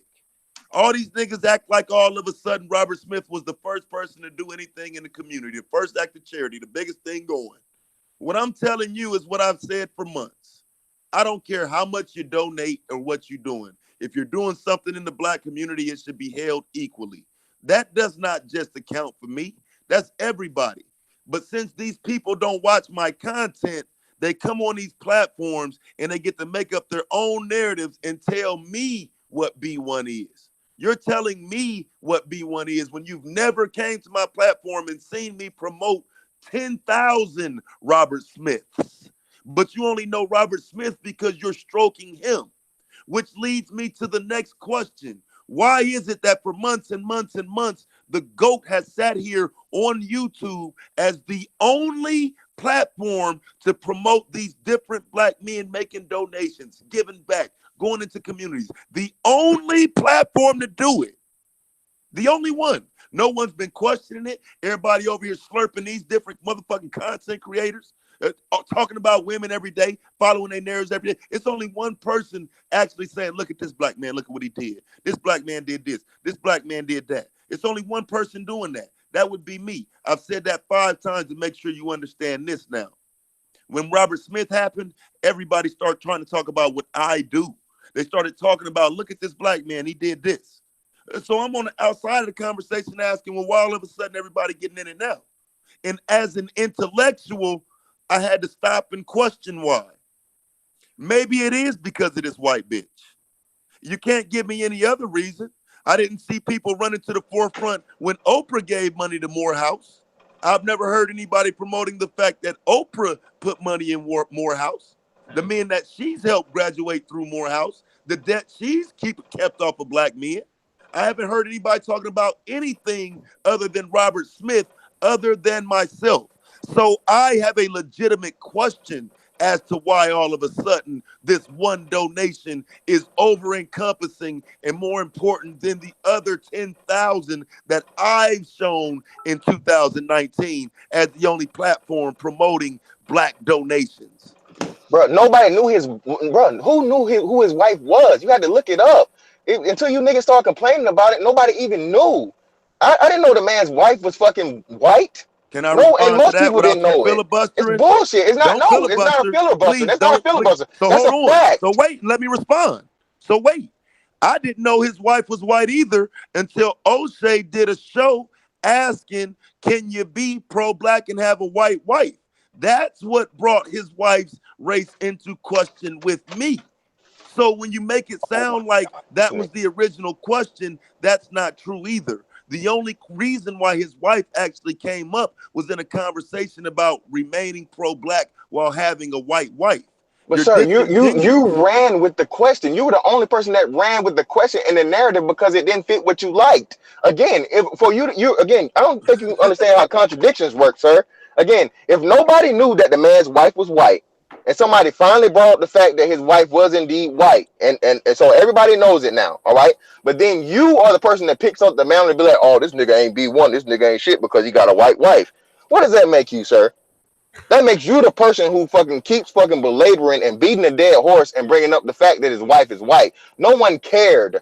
I'm pretty sure a lot of those men that were in Morehouse were in the same position. They had no idea who the fuck that man's wife If was. no one cared, Only thing they knew was that he was a black man who was willing to bro, take care of their college debt, sir. And again, intellectually dishonest is saying it's no not one intellectually Big cared Go, when can dishonest. I ask you a 1,300, question? excuse me, intellectually dishonest is Hold on, claiming OG. that no one How can you cared care about something when you didn't know about?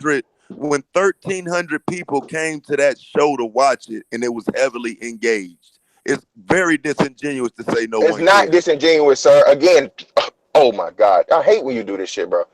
Posing a fucking question, sir, does not mean you therefore care because someone is fucking posing the question and bringing something to light. You, of No, course, if something we're is a talking topic about of a show discussion, about it. sir, Do you again, understand what sir, I just if said? something is the topic of discussion, therefore you have to fucking speak about it if you're going to fight. If it's being brought to the fucking forefront to Right. So now no you one's just answered your foreknowledge. own What are question you of why his talking wife about? came up. Now you just answered your question about why his wife But came up, so we again, can move on. you were the You one who fucking carried dummy. it. No Thank one you. cared about it, you fucking idiot. No one cared about it, There and no was a one knew show until about it. you Why picked it don't you up. get that? There Bro, was a again, show about it. regardless of the show, there was What is still wrong nothing with you? that again, even the idea of What is that wrong being an with like this option is or a stupid. fucking bro, you're stupid. Y'all don't hear The this? option of that being I a didn't fucking do the show about factor, his white wife. sir, again, I the didn't option do of that that show. even being a factor had to be Okay. presented. Okay. No Okay. one Okay. even knew Okay. about it. That Okay. wasn't Hold my on. show. Hold on. Hold on. Hold on. Hold on. I wanna get a few of the brothers in here. I want to go to the OGJ Speed, and I'm gonna come around to BMT. Then we're going to Brother Art. Then we're going back to Info Man. Go ahead, OG. Okay, the first thing I would like to say, I asked Taz, number one, what can I do to help you with your channel? That's number one I want to ask you. Damn, that's a good question. For real, right now, like I said, I'm just getting everything on the baseline together, starting kind of from the bottom. I'm actually still in Miami right now, man. I ain't even left yet, for real. I'm not supposed to leave till Friday. I might stay a couple more days, but I'm supposed to be on vacation. But when they took my channel down, I wanted to get back to work and make sure my shit was still building, and so I didn't really get to enjoy my vacation the way I wanted to. All of this really is kind of new because when they took my channel down, I wanted to kind of do something different now and do it more from a business perspective. And so right now, I just say stand by and support, bro. Like, you know what I mean? I don't really have a full mission just yet because I ain't even reached out to people the way I plan to. Okay, so reason I say that, and I'm not saying that for a fluffy conversation Okay. to make anybody feel good over the net, that I might be doing handing an olive branch and trying to make myself bigger than what I am. I am sincere when I ask you that question. What can I do to help you? I've been in this business ever since, believe it or not, probably since I was 12 years old. I'm with the host of this show who's in Queen City right now. I started off at WGIV way back in 1976. So he probably know what I'm talking about, which is a country and western station now. So I've been in the business for a while, man, and I came to California. And one thing I have noticed, Taz, I found out, Taz, I had two incidents.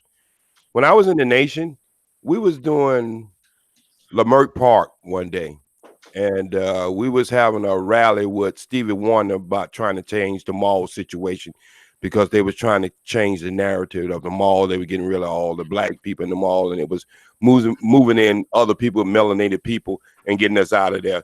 So Stevie Wonder put on a thing from KJLH. And I remember I was on post, and there was some white guys down there in the middle of passing out pamphlets. And you know us as a nation, you know, we look and we study the guys who might have been passing out the pamphlet, but nobody would even confront these guys who was passing out the pamphlet.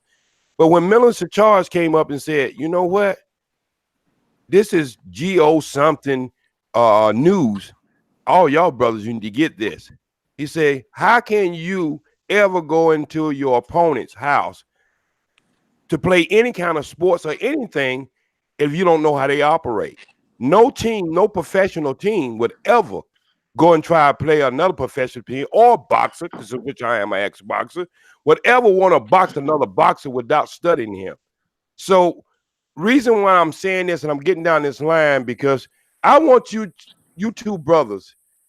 I really do. I would like to sit down, even if I had to put you on a show, take y'all off for lunch, take you out for a dinner. Don't waste your time. He doesn't acknowledge white supremacy, Brother, and can he's I not finish? willing to study Can his I opponent. can I finish, Mr. Taz? I'm just telling you. I understand, but These let niggas me have. fake as fuck, bro. He's Okay, not but going to sit here and tell you I that tonight. understand. He does not acknowledge white supremacy. But He has no interest in studying his opponent. if you understand what I was saying earlier, I came into the knowledge of consciousness not at the same time as a lot of other people around me.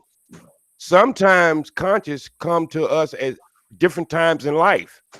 It could be something traumatic happen to you, your conscience just falls into your head, or it could be anything that happened to you in your life and your certain level of consciousness go up or down. So what the reason why I say that, I'm gonna ask you a question, Mr. Taz, and I want you to really think about it before you answer it. Because I know you quick, you real quick, you think quick, you move quick, and you got a good intelligent brain. And I'm gonna ask you this question: would you think Moses, Harriet Tubman, would have been a sellout when she used over 75% of white people to help her with their Underground Railroad? Nope. But you seen her strategy, right? You read Absolutely. you seen her strategy. Sometimes, as Dr. Khalid used to say a long time ago, Mr. Taz, is two generals who are fighting against each other don't go in public and give each other their strategies how they go defeat each other. Sometimes these brothers get on this internet, and I do know some brothers who do this. That They get nigga's an on. agent, not a general. Okay. First off, I'm just saying. I know. Hey man, this nigga keep throwing these shots real quick. OG, Can I finish? All right, Hold my it, brother. bad. Fantastic. Hold it. Let the OG finish, because I'm gonna go down the line again. Like I said, I'm gonna get the brother BMT, brother Art, brother Info, and then I'm gonna come back and we're gonna start it all over again. Go ahead, finish up, OG. Okay, I know some brothers who's probably knee deep in fuckery, if you want to use that word. But outside of the fuckery they get on the internet, I know some brothers once a month go and help older elder women and poor young people and show them the tricks and the trades, how they're going to help these elder people and don't charge them 1 cent. So what I'm trying to say is sometimes, you know, we all have to wear the mask, Taz. But I understand you look at things that some of us are so happy to wear it. But some of us wear that mask just to be deception. And so I don't never judge. Really, I don't never judge a brother by his cover of his book. I judge him by the story that he tells in his life. And I'm not talking about. I'm not talking about talking. I'm not All the talking about war, talking. OG. I'm See, talking you tell about him work. you trying to I'm give talking him about something, work. OG. I'm trying to tell him about his works. I'm not talking about what he taught. I'm talking about his works. When you want to really judge a man, don't judge him by what he said, because you know I fuck up the English language. I don't got a lifetime of them, bro. I know. I don't. I'm 60 years old, brother. I don't speak the King English. Great, but my work is genius. These are men that will talk about you in any other place, but tonight they're not gonna do it. I'm just telling you. I deal with these men often. Well, thank you for your time, brother. If I can help you, my number is on my page. That's my real number. And anything I can help you out with, I'll be more than happy to do that. Respect, fam. Respect, OG. All right, brother BMT. I don't talk about none of this shit on no damn YouTube. It's a remedium. I don't care for what people think about me. I put more black women in abusive homes into homes and shelters. I put more black men giving them jobs. I don't have to brag about shit. This shit on YouTube. Honestly, to be for real, the white man's gonna shut most of these channels down. So most of y'all black spaces, whatever y'all trying to do, y'all gonna have to put that shit to work. I find it interesting, just like Information Man said, when we were talking about saving a black school, how many black men jumped up and started throwing out dollars? But y'all were talking about conspiracies, y'all talking about all kind of shit that those black boys could give a fuck for. But see, I could give a shit. And Info, you remember that happened.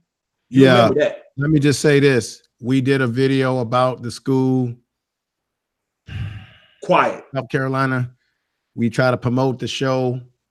And if we really care about black people and we're black first, then black people should have rallied around what Brother BMT is talking about. You know, it's the last of a black school operated by black people, founded by black people.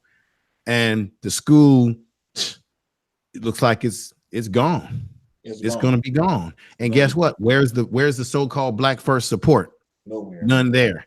Well, see, we like to talk hold on a second, brother Info. How about that though? When we talk about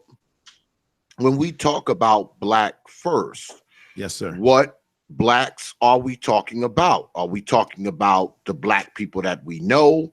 Are we talking about the black people in need? Are we talking about the black people we think are worthy? Are we talking about the black people who have our last name? I mean, when you say black first, okay, when we talk black first, what black people are we talking about? Are we talking about everybody? I mean, how? I'll go with something that you say, brother. Your first obligation is to those that wear your crest, your family. Oh, yeah. So if you're about being black, then your family situation should reflect. So if you have children, you should be about the raising and the mentoring of your son, your daughter, what have you. You should be in the thick of that. So that's your first obligation. Then the next obligation, I believe, is to help your fellow brother and sister who may need a leg up. How many of us, when we're where I'm at right now, where I'm employed, how many of us take the time to grab the application, to grab the information that a brother or sister may need to get that job opportunity where you work? I have done that because I see Filipinos doing it. I see every other ethnic group doing these things. So what I'm saying is, I think my obligation is in that way. Who can I help? You do what you can do. Okay. Not all of us have Robert F. Smith's money. Okay. Hey, information man, real quick. Hey, elaborate on that Filipino thing real quick, bro. Because I'm glad you just give them a little bit more piece of that, bro. Well, I can speak for this firsthand. I've worked around Filipinos in nursing facilities. They tend to have a code, which is they will lie for each other. I've actually witnessed them lying for each other because they're all interrelated. They're very tight knit. And then I've had experiences where black people on the job will try to throw you under the bus, but Filipinos will lie for each other, help each other out.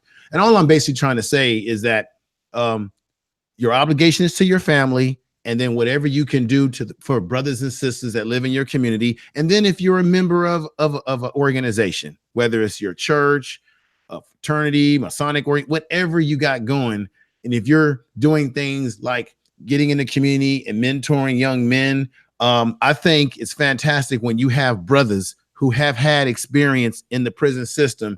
Actually, I'm talking about brothers that have been incarcerated that can help turn around some of the young brothers out there who might be heading in that direction. Sometimes it takes people who have walked that path to, wake up the masses. So what we do, what I don't like anymore, is that we spend too much time in the Pookie and Ray Ray conversation.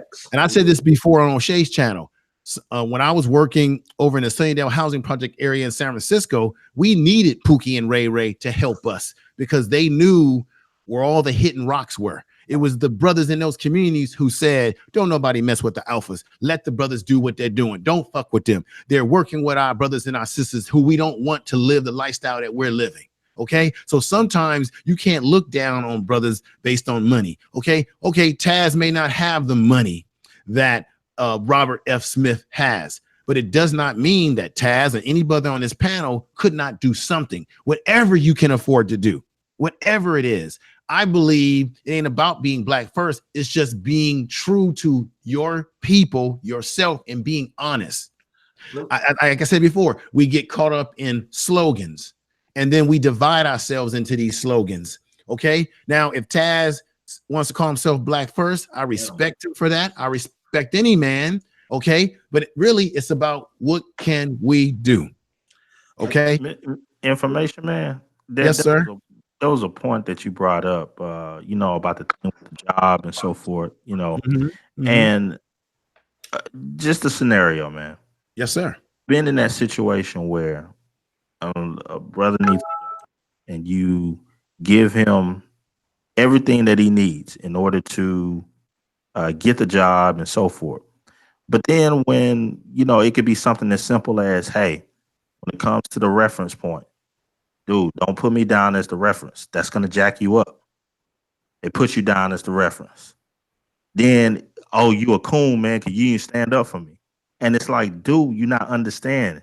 The strategy is you have to be an individual that came in on your own merits. That's how you're going to get the job. If I put myself down as a reference for you because of the individuals that we have on this job, they are going to instantly throw you out of the picture. But then when you have dudes that don't want to get with the program and understand that, hey, it may look like I'm not on your side, but I'm the one that's actually hooking you up. But we have to do this covertly. That's the strategy. And it's like, if you take that and put it like as a microcosm of Black society, a lot of Black people don't understand how to operate like that to get stuff done. Let me get this shit out, man. Because I've been listening to y'all for a while. Get it out. Get it out. I get tired of y'all niggas arguing, wasting up all our fucking time. Listen, man. If y'all ain't about shit, man, please, y'all, just do y'all content and do y'all shit, man.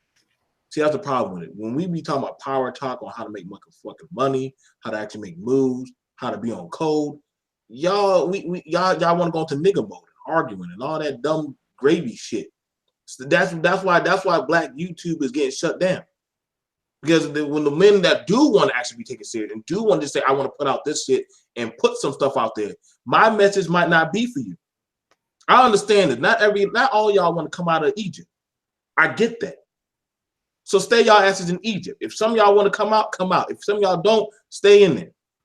I can give shit what any of y'all call me, but none of y'all ain't doing what I'm doing. Everybody ain't know. I got shit to prove for y'all. Y'all don't have to know what I do. Everybody didn't know who Jay-Z was doing the IOUs for. Everybody didn't know who Robert Smith was doing shit for. Hell, most of y'all niggas didn't know who Robert Smith was until he did that act. I knew who this nigga was 10 years ago. Actually, longer than that. The thing about it is this. See, this is the thing about it for a lot of brothers. And this is the thing. I shout out to the brothers in the barbershop and the silent stepfathers behind scenes. Because there's men and women that go behind scenes. We don't look for credit. We're not looking to be seen. I'm not looking for y'all goddamn appreciation. None of that shit. Most of the Black men that told me and put me on code told me to get my Black ass out of the motherfucking hood. Because Joe, you can be something greater, but you can't be it here. You need to go out there and make yourself somebody and then show somebody else the way. And when you see somebody along the way, hey, don't fill out the application. Fill out this one and go for that position and start out there. That's how you do it. That's how I was taught the craft. I'm not ashamed of how I got to where I got to. I had to crawl. But the thing about it is we got this shit going on with these class. Listen, I'm gonna tell y'all right now, man. Y'all niggas on this classism shit. And it's really getting old, man. And y'all all are grown-ass men. You shame us. I look at all of y'all as men. Y'all don't have to do this shit, man. How fucking old are all of y'all, man? We on this classism shit, but y'all niggas ain't showing no goddamn work. If you protecting your city, if you protecting your community, good. But understand this, you're not in no damn position where you can boast or praise because you don't control your shit. You're only allowed to monitor into that area. I've been all around the world. I told y'all niggas, y'all worry about who's fucking who. That shit doesn't mean a goddamn thing if you don't control your own power. That's the power of Black men today. You're struggling for power for 20 years, but you haven't been on code since goddamn the 60s. Actually, by the 50s. I sat with the goddamn real ones. They right now in dementia mode. So I ask y'all Black men right now that are some of y'all older than me. But I ask y'all motherfuckers right now, man, what are y'all doing? Because I see y'all like talking about dating.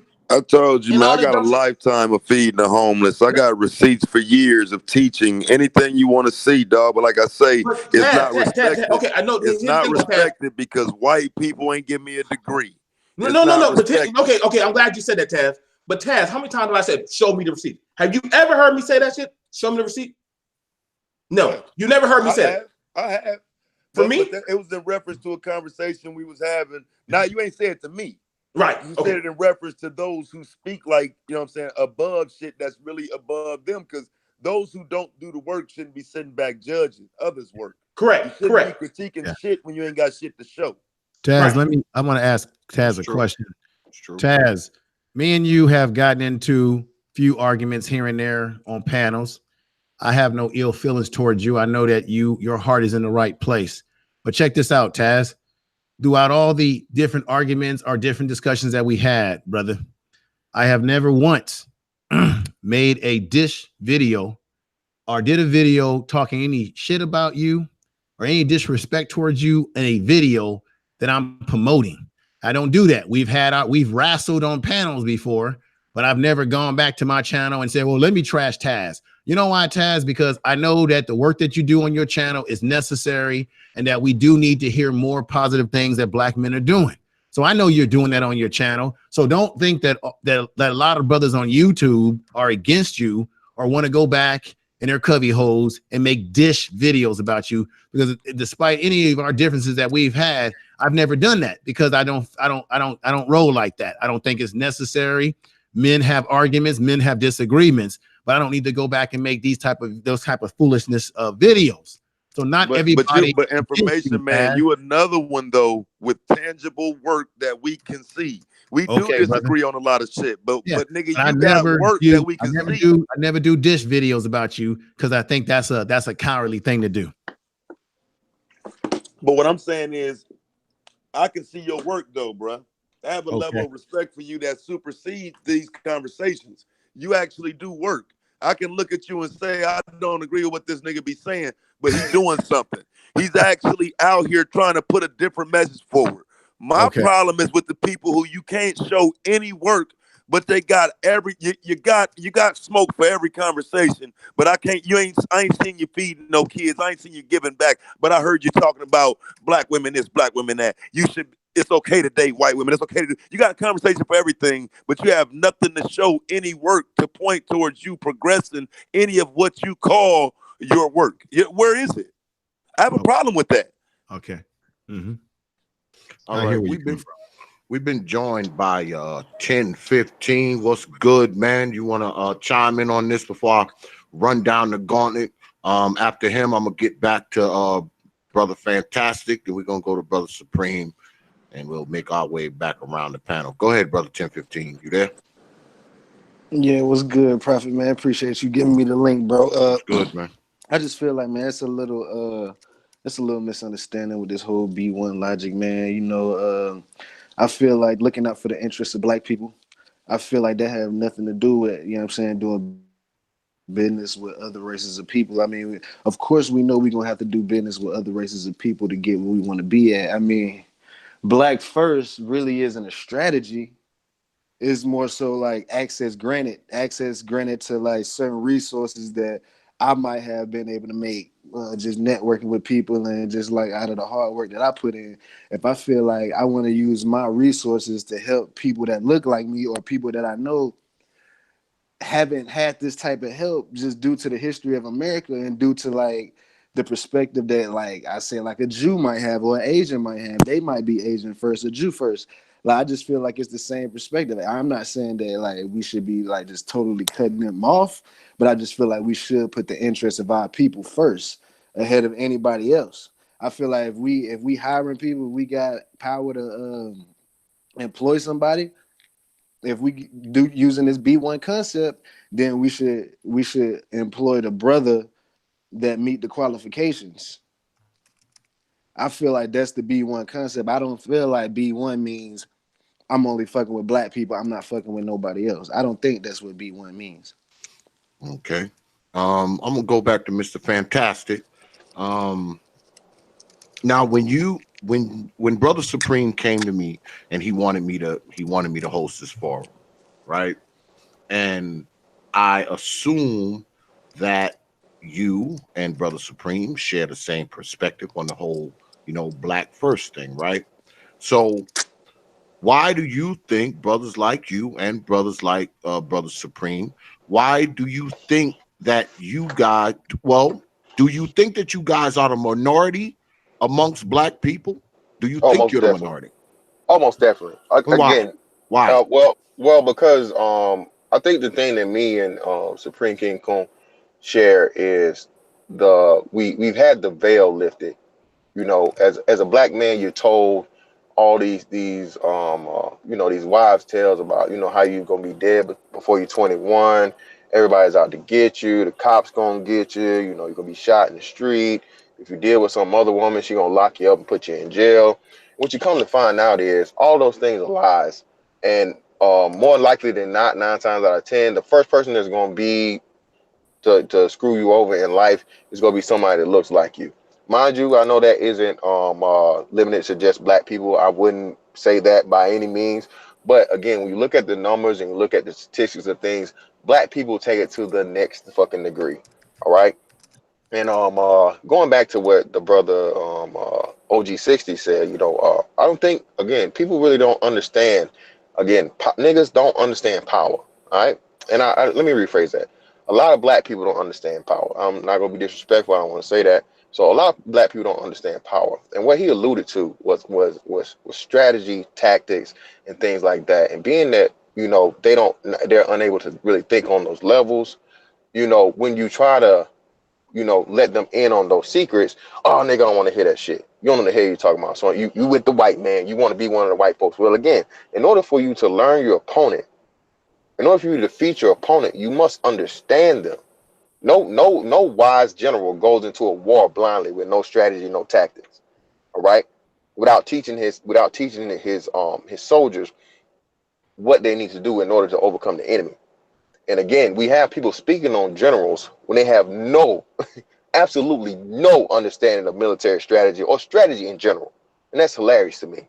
All right, because you speak when you come with these things and you have the resume, the shit when niggas talk about receipts and shit, you literally have the resume to back up in everything you say concerning military strategy and generalship and all those type things.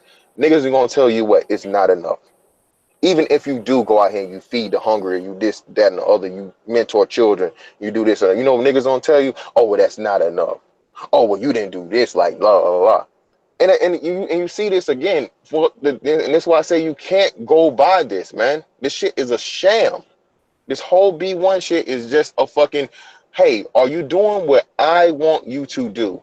Are you doing what my definition of B1 or pro-black is? And you will never get anywhere that way because we do not have a fundamental code. We do not stand upon one accord on plenty of things. A lot of these dudes can't even acknowledge that there's a real matriarchy in the fucking black community. When that's a worldwide known fact. Hey, brother Fantastic, let me ask you this question. It's like I said before, if you take the labels off, at the end of the day, you're a black man in America.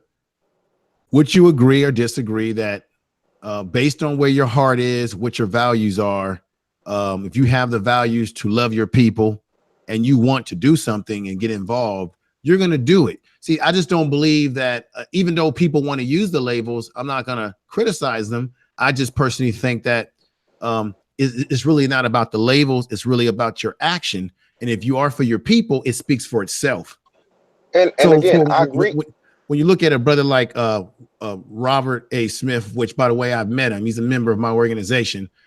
He's a good brother. I know that people don't like the fact that he's married to, but what he did was commendable. I know that there's other people that have done things like Taz. I totally get that. But I think what he did is that he put his thoughts where he put his money where his mouth was.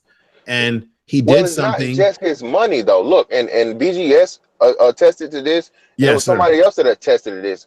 This man has done speeches, and he's given, you know, he's given money before this. Again, for whatever reason, this was just finally promoted. Brother, I know his resume well because I've actually worked with him. Look, this is what he's done. Other things. People forget this. He actually admitted that he wanted to go under the radar, but he's one of those guys who's done things behind the scenes. For example, Booker T. Washington. A lot of people may have forgotten that Taz probably knows this. He's good, has good knowledge with history. But Booker T. Washington, they thought he was a coon, but by the way, he was doing things behind the table to fund organizations or groups that you would consider or were militant. While he played the role. Black people have had to be chameleons all our life. I just think that information, man. We need to hit it from all angles. We need brothers that are willing to be on the streets, be on the front lines. We need brothers that can be in the boardroom doing things behind the scene. We got to hit and attack it at all different levels. That's information, man. Information, man. That is exactly what I was talking about before. It's like you have to be able to have a multi-pronged attack in order to progress Black people forward. You can't just have one tactic at this whole thing. Do you agree? Yeah, I think that if you look at the history of Black people in this country, we've had because we're not monolithic, we don't all think alike.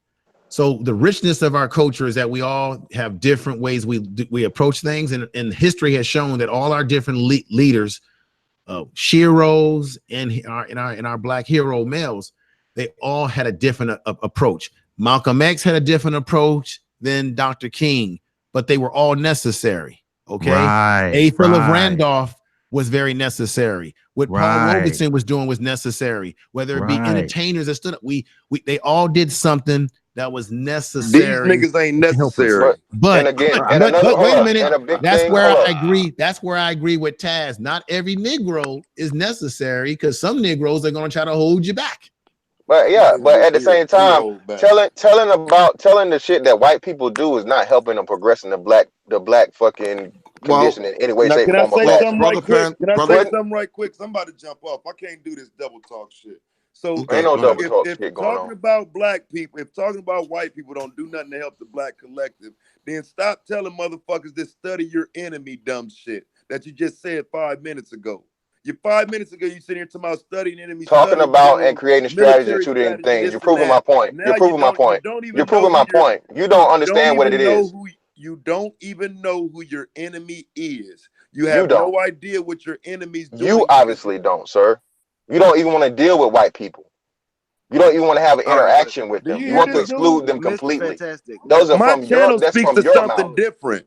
And the all you do is complain about the shit that white people get away with that you're not going to change. And be disingenuous when they know my channel about what the white people get away with is going to change that. And that is not going to improve. That is not going to improve the condition of the Black man or woman or child. This is pointing out, oh, look at what white folks get away with. Let's be mad about it, nigga. What does that help with what a Black person for? That's not my position either. That is your position. That's what you do. You just complain. You just fucking bragged about. Just bragged about your fucking content and you just said out of your own mouth. And talk about the NBA Finals again, my nigga. I show you what the white man done did. Well, hold on, just a moment. I show you what the white man done did. Mr. Fantastic. The white man done got away with. Mr. Fantastic.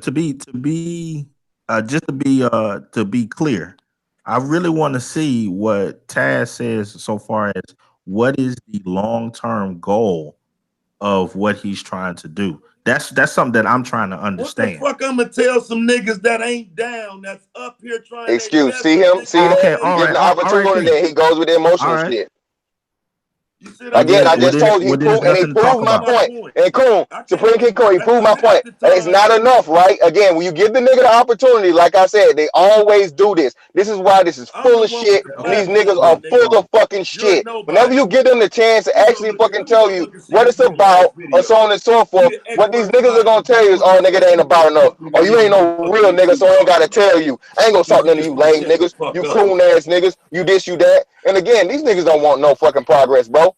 They want the shit to stay like it is because they can live in this shit. They can survive in this shit. If you guys can get into a fucking real world with real men, you niggas are not gonna make it. Well, let me ask you. Hold on. Let me ask him a question. No, hold on, brother Info. I'll circle back round to you. Let Prophet talk. I'll circle back round to you, brother Info. Let me ask brother Supreme and brother Fantastic. So you guys say that you're not Black first, right? That's your position, right? That's your position. You're not Black first. Well, I can't speak for Mr. Fantastic, but I know that I'm not. Okay. No, I'm not Black first. Okay, fine. Y'all ain't Black first. Well, let me ask you this. Are you for blacks? Are you for black people? All day and twice on Sundays. Okay, I so I agree. so you're for black people, but you're not black first. Explain that. Mi- Explain how that is. If you're not, Mr. go ahead. Go ahead. Mr. Fantastic, you want me to go first or you? However you want to do it, bro. You let me know. We'll roll it like that. Okay, I'll defer to you and then I'll follow. But All right, great, yeah, cool. So for me, that means simply this. Again, as I told you and I stated earlier, I'm willing to help those that are willing to show me they want to be helped, and not only help, they're willing to take the help I give them and convert that into what any and every man has said on here, from Information Man to BMT to the OG60 and everybody else. Convert that into work.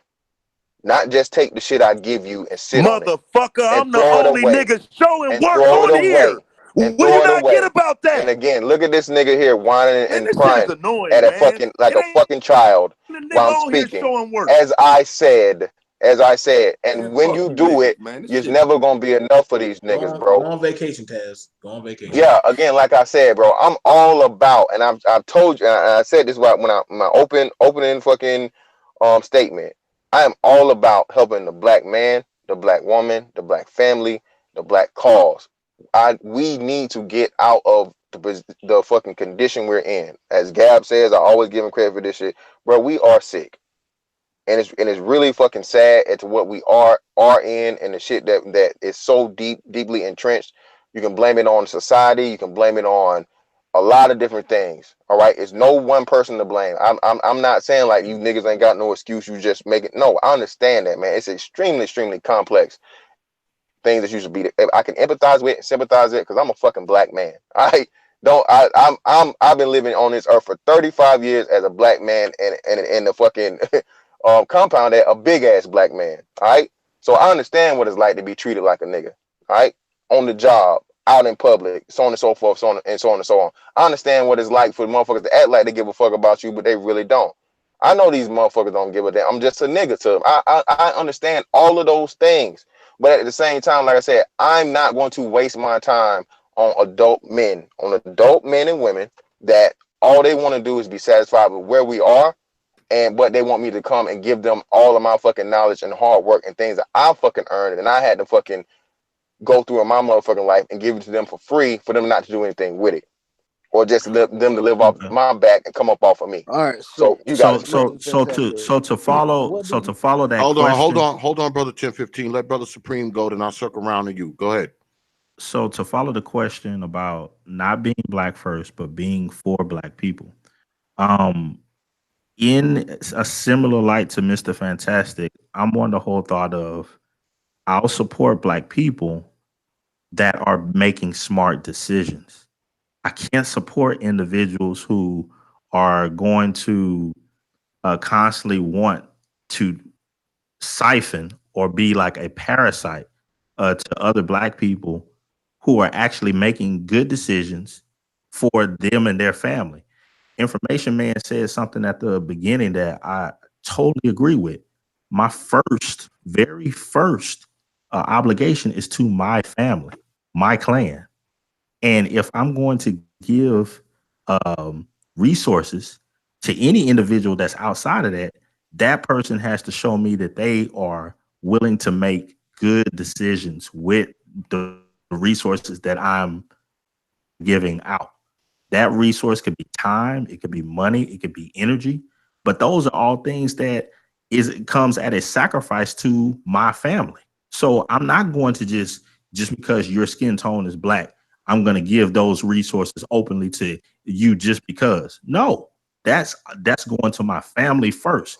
Now, if you can prove to me otherwise that hey, you went through something, you're making good decisions to move forward, and that your lifestyle shows that you just got dealt a hard hand. It wasn't you didn't make self-damaging situations for yourself. No, yeah, I got you. But if you're coming in talking about, hey man, I got 5 baby mamas, I got a 6th on the way. Nah, man, no. I don't care about no black first. You're a dummy first. I don't want to have nothing to do with you. Now I could kind of go along with that, but you got to be able to see how people see that as a contradiction, right? Because you say, okay, I'm for black people, but I'm not black first. So some of us would see that as a contradiction. Many I'm of my us family will not first. get that. Okay, I got that. I got that. I got that. But can you understand how some people will see that as a contradiction? I think that the people that see it as a contradiction are individuals that are irresponsible people, because irresponsible people seem to be the ones that want to have a handout, that have all these complaints about getting things done for themselves, and they want to blame and point the finger at other people. You think about way back in the day, you had some of our people that came out of slavery that were willing to do stuff like walk miles and miles just to go to work and stuff like that. And then you go all the way to our day and you have individuals that have a doggone cell phone in their hand and they don't know how to fill out a resume or create a resume when the information is in their hand.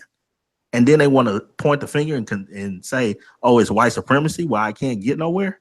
Yeah, but they It's can like, take come, it's selfies. They can take selfies all day and post fucking fight videos. yeah, it's And like, one more come thing, yeah, one more on. thing, X. Like I said, I think the biggest thing that when you say that you can be, not black first, but care about black people. Again, black people like to think in absolutes, bro. Life is not absolutes. I can be one thing, but not be completely and 1,000% fucking sold on it. But in the logic of most black people, that's not possible, and that's not the real world. That's not how the real world works. Yeah, Just life is somewhat subjective. I'll give you that. I mean, many things that happen to us in life, especially as black men, a lot of these things are subjective, man, based on the environment, based on our social economics, based on who we're around, based on how much money we got, all that based on geographical location. I mean, a lot of shit in life is And subjective. I agree. I and agree. this will be my last point before you move down the line. Yeah, because I want to Uh, get brother 1015 in eh, here, then eh, I eh, want to swing around to the OG. yeah, X. I know that me and you we talk, and you a Yep. businessman. You got your own setup. Now, you tell me just to put you in the frame of mind of where I'm coming from. Two black dudes come to you. One of them, he's looking for a handout job. The other one is showing you, nah, man, I want to learn your business. I want to be a good worker for you. You go back to the first one. You like, hey, what are you showing me? Hey man, well, I'm black, man. Hook me up. The other dude is telling you, man, it ain't about this whole black thing, man. I know you gotta make money and I gotta be a good worker so you can make money, so you can pay everybody their check. Which thank you, one you Secretary. hiring? Which one Well, you hiring, I'm, X? I'm It's going. obvious. Yeah, it's obvious. It's It's obvious. obvious. But It's that's what I'm obvious. saying is if you kind of like put that into the whole scheme of black society, that's why I cannot be black first, because you have a lot of people that fall into that first category of, hey man, just hook me up. I'm your brother. Just because I got black skin too. And it's like, no, I can't do that, man, because you don't even want to do any type of work at all. You just want a handout just because you black. Mm. But I don't see. That's the thing. I don't necessarily think that that's what the black first.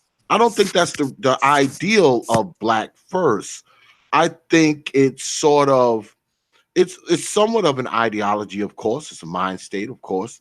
But I don't think it's so much that when people say they're black first, that we bring them on just because they're black.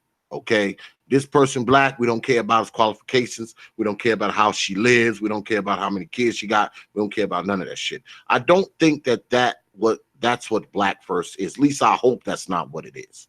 If Okay, that I was the hope that's case, not what X, it is. if that was the case, X, we would do more research over the stories that are being covered about black people that perhaps got into issues with the quote unquote white man.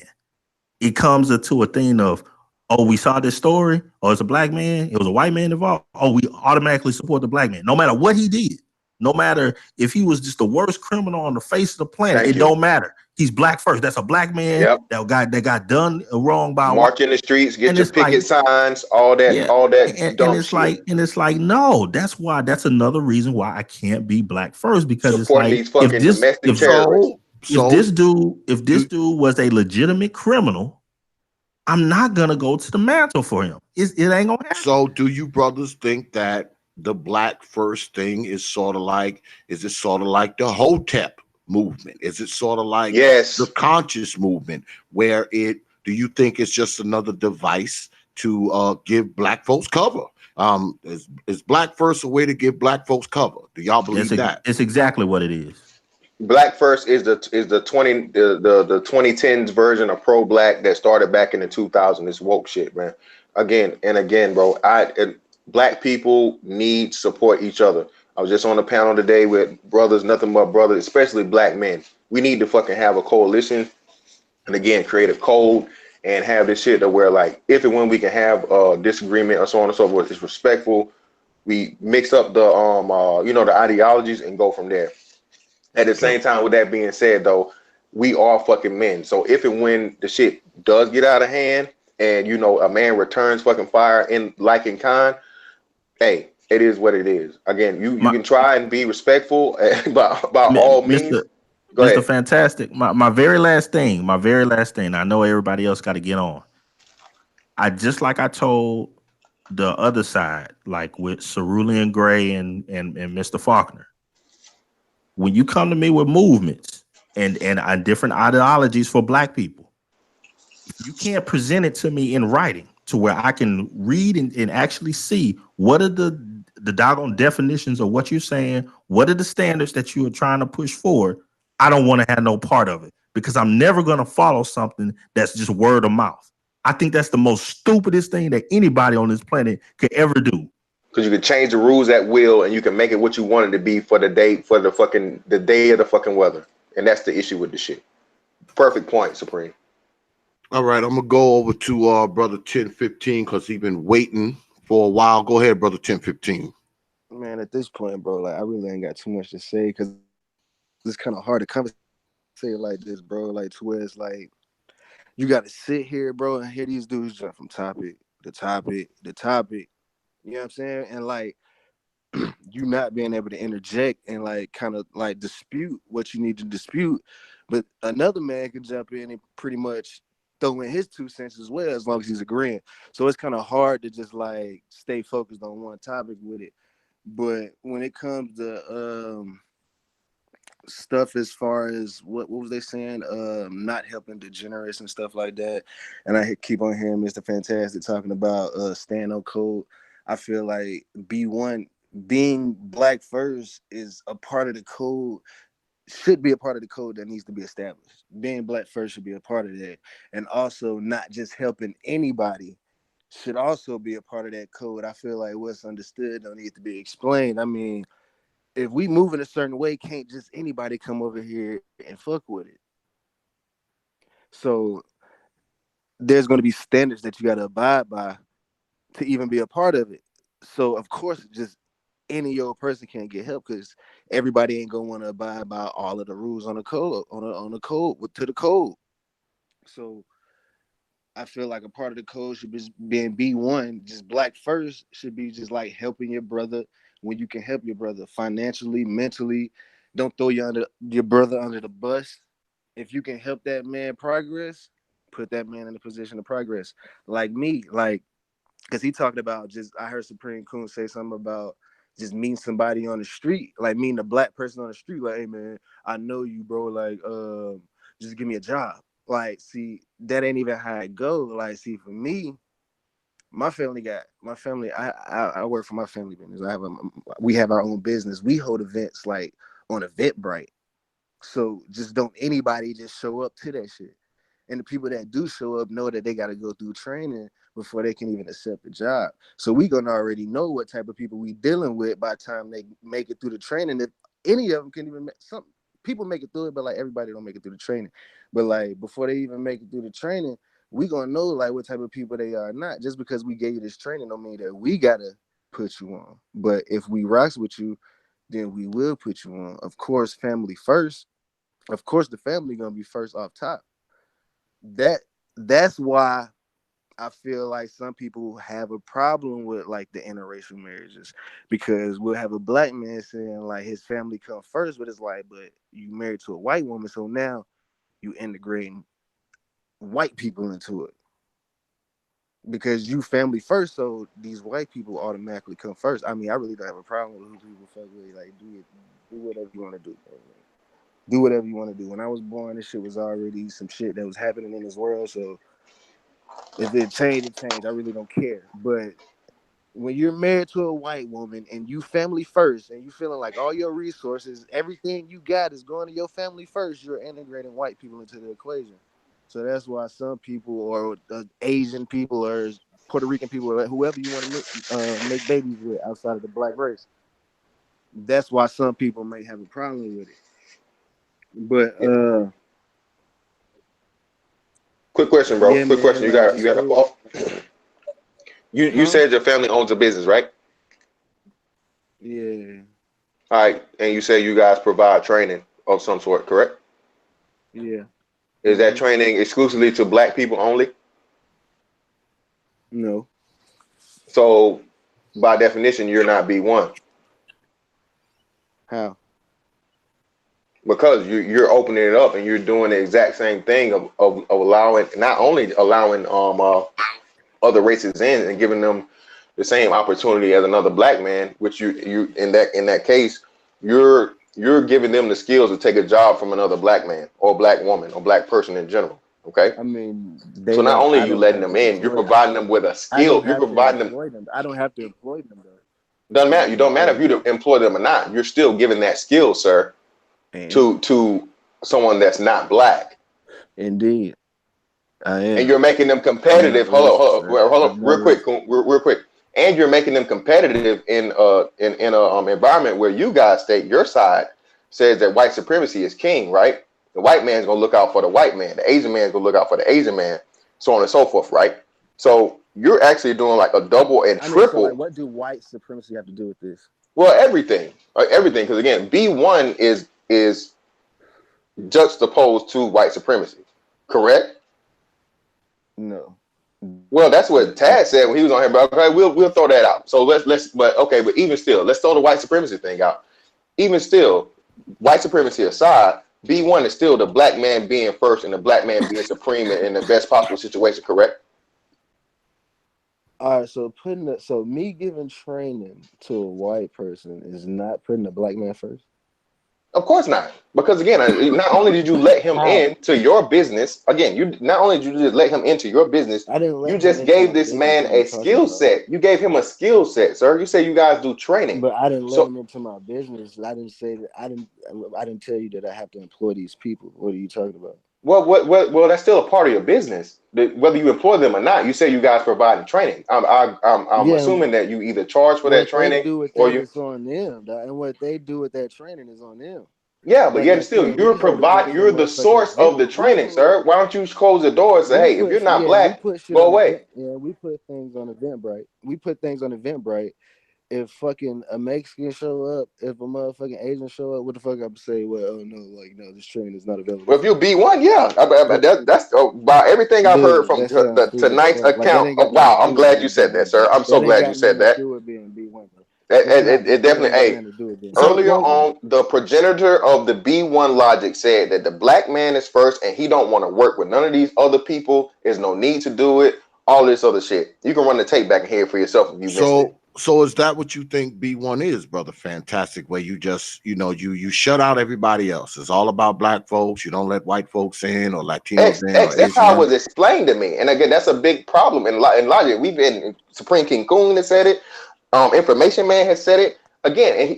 And Taz again, the progenitor, Mr. B1, the guy that promotes this logic says fuck all of them. No, black only, black first. I don't give a fuck about nobody else that ain't black. That's what he said out of his mouth. Again, it's on. You can run the tape back, bro. But It's But not. did You he? taking that can't way out take. of What you mean context. taking it out of? You're But But did taking that's he that that's way clear say? as out of context. day. But did brother Taz here? And I don't want to speak for him because he can speak for himself. Did he don't know did if he said Taz that shit. say not to deal with white folks at all, not to deal with Latinos at all, not to deal with Asians at all? Is that what he said? I doubt it, but Is I that what he? doubt I it don't because think. I'm I pretty don't sure think after he's his death we saying had that. interracial When you I, say fuck everybody else, man, and you don't got nothing to deal with them, you don't worry dude. about how much You money they trolling, make bro. and Don't all this nobody care other what that shit, nigga so on and said. so forth. You may not be directly saying it, but that's definitely a big ass illusion, bro. Can I make a point here? go ahead, brother. Info. Then I want to get. Then I want to get to the OG, and then I want to swing back to brother BMT. Oh shit, my man done joined. What's good, brother Q? Been a while, brother. Go ahead, brother Info. This is why black people, we're in a condition that we're in.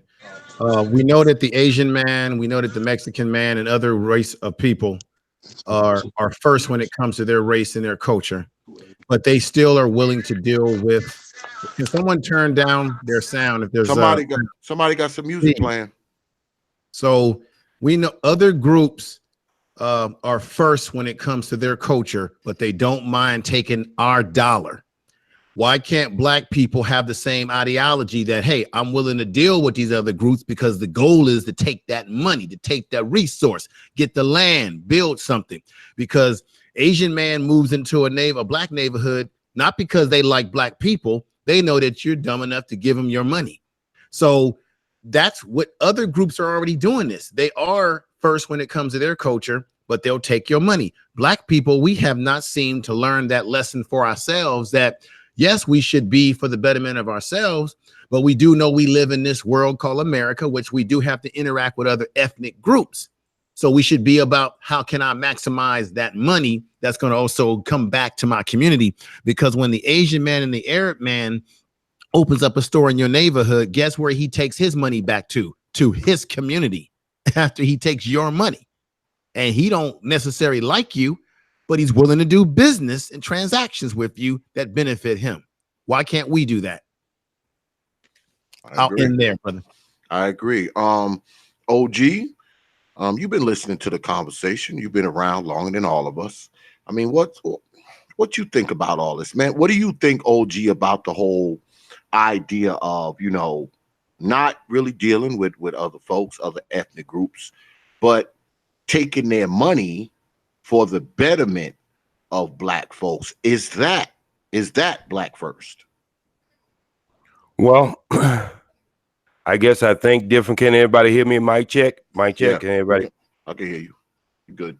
I guess everybody go think. Maybe I think on the other side of the dark side of the moon or the dark side of the earth. See, I am a true believer. Everybody came from us. That's number one. The oldest person on this been discovered is 1.5 million years old, and that's Lucy. So everybody came through the wombs of a black woman. Now, if some of our children have got less melanated in their skin, it's just like a child in your house. When they do something bad, you have to discipline them. I don't say you have to spank them, but you have to discipline them. But I want to leave this panel with something on my same narrative. If we as black people don't know anything, then people like me didn't do a good job. And we have to own up to it. So what I'm listening to today, I heard more N-words on this channel today than I heard, and I'm from Georgia and North Carolina. And I heard it in all my lifetime. Matter of fact, I thought I was at a Klan rally. And then it hurts me because what a man thinks of himself is what he believes he is. Yep. And I'm real down, and I understand that there's different definition for that word. But I do understand this too. You can't take the root meaning from it. And so literally you can't take the root word from it. And so I want to leave y'all this panel. I'm going to leave y'all a little wisdom to help me through my journey of life. My father told me a long time ago, who was not even a well-educated person, he couldn't read his name if I spelled it on a piece of paper or anybody on this panel spelled it on a piece of paper. But he was able to drive a Mayflower truck all over the United States because he knows sense of direction. And he was a genius in mind. He just never really learned the white man tactics of grammar and English and speaking. He spoke very few words. But he told me this: if you take a ship, two ships, and put it on any ocean front, and one ship you take and put a crew on it. You got some people go be the deck scrubbers, some people go be the cook, some people go be narrators, some people go be information, some people go be strategies, people who come up with strategies, some people go, go direct that ship. Can't get the word off the top of my head now, but you know what I'm talking about. And you take that same ship right beside it, and you put both of them in gear. But on the second ship, you don't put no crew on it at all. You just put it in gear, just like you do the other ship. Did you put a full crew with not only a crew, but something to do, somewhere to be, and you put both of them in drive? Now, I can guarantee you 98% of the time, that ship with a plan is going to end up on his journey. And it's going to end up where whatever they imagine, that's what they usually go end up being or arriving at. But you take that ship, you didn't put no crew, no direction, no nothing, and put it in gear, it's probably going to end up on a sandbar or on a beach, wrecked or something. And this is what I don't hear on Black YouTube. I hear a lot of people with a lot of different and great genius idea. But when we go put the think tank together and stop the arguing and come together and show this younger generation that I know y'all younger than me, but I'm willing to put the effort in at 60 years old to overturn what we didn't leave the younger generation. Well, we fell short. We got to own up to that. But I want y'all to go away from this conversation tonight and really think about what I'm finna say right about now. I don't know none of your brother personally, but if I met y'all brothers at the store and you was walking with your mother, and I say, "What's up, brother?" That's a bad bitch you will. Now, you don't heard that term many times, and you probably don't use it yourself. I don't think neither one of y'all brothers would take that kindly. And that's how I feel when I hear y'all when I hear y'all use the N-word. You can't take the root definition of that word and change it. I don't care if you say you're doing it for endearment, because I'm gonna tell you, personally, I have seen brothers shot and the same word was used. And I have seen brothers embrace each other with the same word is used. So I don't know where we go from here, but I do know this. I'm willing to put in the work. Where I fail, I'm willing to, do a better job. That's all I got to say. All Peace right, to that, brother. Peace. Yeah. I want to bring my man, brother Q, in. What's good, brother Q? Is he there, brother Q? Yo, what's good, family? What's going on, man? It's been a while, brother. What's going on, man? I'm here, King pushing, man. How you? I'm good, man. I'm gonna be out in NY, man, a little bit, man. You know I gotta come to Ziax, man. You know I gotta come through the Ziax when I get out there, man. You already know the door's always open. I'm down in the studio now. Absolutely. So you've been listening for a little while, right? What's your take on the whole black first thing, and what's your definition, if there is one that you have in mind? Oh well, for me, I'm black first to 48. You see what I mean? Black first, this ain't good enough, because your first application might not be good. You see what I'm saying? So then you got to go to the second black person. Then the second black person may not be good. So you got to go to the third black person. Then you might have to go all the way to the 48th. That might, you know what I mean? First to 99th. I think first to 48 sound good. So that's my MO. When I walk to the stores over here, like on the corner, when you come back up here, they got a Dominican store, corner store. Yo, I've seen them fire. Like, at least 20 dudes since I've been in this area. And they just keep replacing them with more Dominican dudes. I ain't never seen nobody else walking there. The supermarket up the block when you come here, same thing. You see what I mean? Like so I'm black first to 48. You know what I mean? Like you might get a bad application on to the next one. And it keeps me humble because, you know, sometimes people get burnt out with the first 6, 7 people they deal with. Like I deal with a lot of black people, like a lot of you. If you don't work in a bar, I don't even think a barber shop. Like I deal with a lot of black, you know, I got a studio. So I deal with black people in their own and comfortable settings and stuff like that. Like our own people in a different vibes that most people don't get to see like that and embrace. And like, so the nigga should be sometimes on high in the studio. You know what I mean? Like you came here before, so it could definitely get, you know, annoying. You know, I done been through some stuff with the studio, so you know, it's just something that you gotta have patience for, you know, especially with your own people.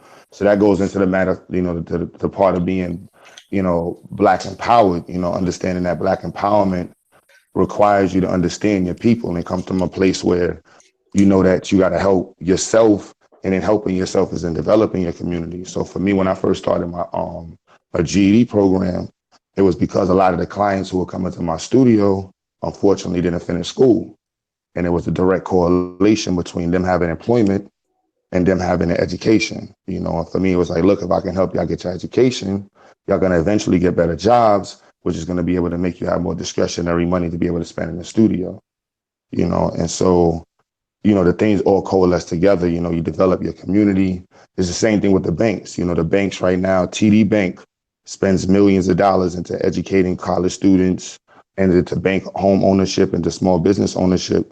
And their whole philosophy is that if their customer base is smarter with their money, they make more money. You know, so for me, I think it's just that goes in time with empowerment. So if I'm always looking to try to develop somebody in my community and try to embrace them and find a way to actually reach out and develop them. And if I can't reach out, you know, I also know that I look at life through marketing. You know what I mean? So with impressions, you know, you might need 300 impressions before somebody actually clicks on something. You know, so you might just be one of those impressions in life that's going to inspire somebody to actually become different. You know, so you have to, you know, that's my marketing aspect. So again, that goes towards the patience that you got to have toward delivering the message and working with your people. Black only, simple as that, baby. You see what I'm saying? Like, that's just a mentality we got to have. So is black only the same as black first? Is all that combined into one? Because brothers spoke earlier. Brother Fantastic, Brother Supreme said they're for black people, but they're not black first. Can all those things be one? I mean, or I is it think sometimes levels? Is it levels to this shit? I think from listening from the side, I think it gets caught up in like just the conversations, and people may have like different sentiments amongst each other. But when I hear certain people talk, like when you say I'm trying to help black men out and I want to help my brothers out, that's what happens, you know what I mean? But like sometimes people just have to have the different levels of patience, and society isn't the most befitting place to teach you how to be patient sometimes. And so a lot of our people are experiencing life in a very hard way. You know, like I was telling somebody the other day, I was like, black people are naturally able to do algebra. You know, we always trying to figure out a problem. We only given a certain amount of variables, and we got a lot of unknowns to figure out. And so we're always trying to figure shit out, and we just got to keep embracing that type of mentality. All right, brother BMT, I know you chomping at the bit, man. I'm just trying to go ahead, man. Go ahead. I ain't saying shit, man. It's always like here make believe Disney Channel shit. But all that stuff, you know. Hey, what's going on, Q? We talked not so long ago on Facebook, didn't we? So, yes, sir. Yes, we did. Yeah. I ain't gonna take that make believe shot. That's for you in your reality. For me, that's my reality. I live it every day. It's okay. I know. It's a regional thing also. I think some of us live in areas where it's really hard to experience a certain type of lifestyle. I mean, in New York, it's really easy for me. You know, there's nothing but black people where I'm at. In New York, is very segregated. Yeah, that's what I was saying earlier, that, you know, the whole pro-black black first, I think a lot of that shit is subjective on, where we are, who we around. Yeah. I mean, Definitely is. it's subjective, man, like many things in life for black men. But go ahead, brother BMT. And I'm glad he said that, because see, that's the thing about it. You're loyal to who's a part of you or who's with you. You see, I'm not loyal to all these black people. I don't owe y'all shit, because y'all didn't do shit for me. I don't owe y'all shit. I work for who works for me and who provides for me.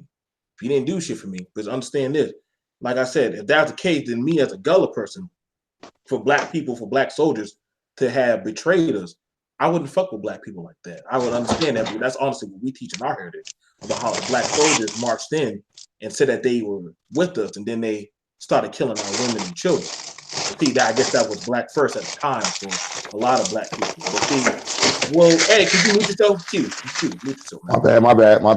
Thank you.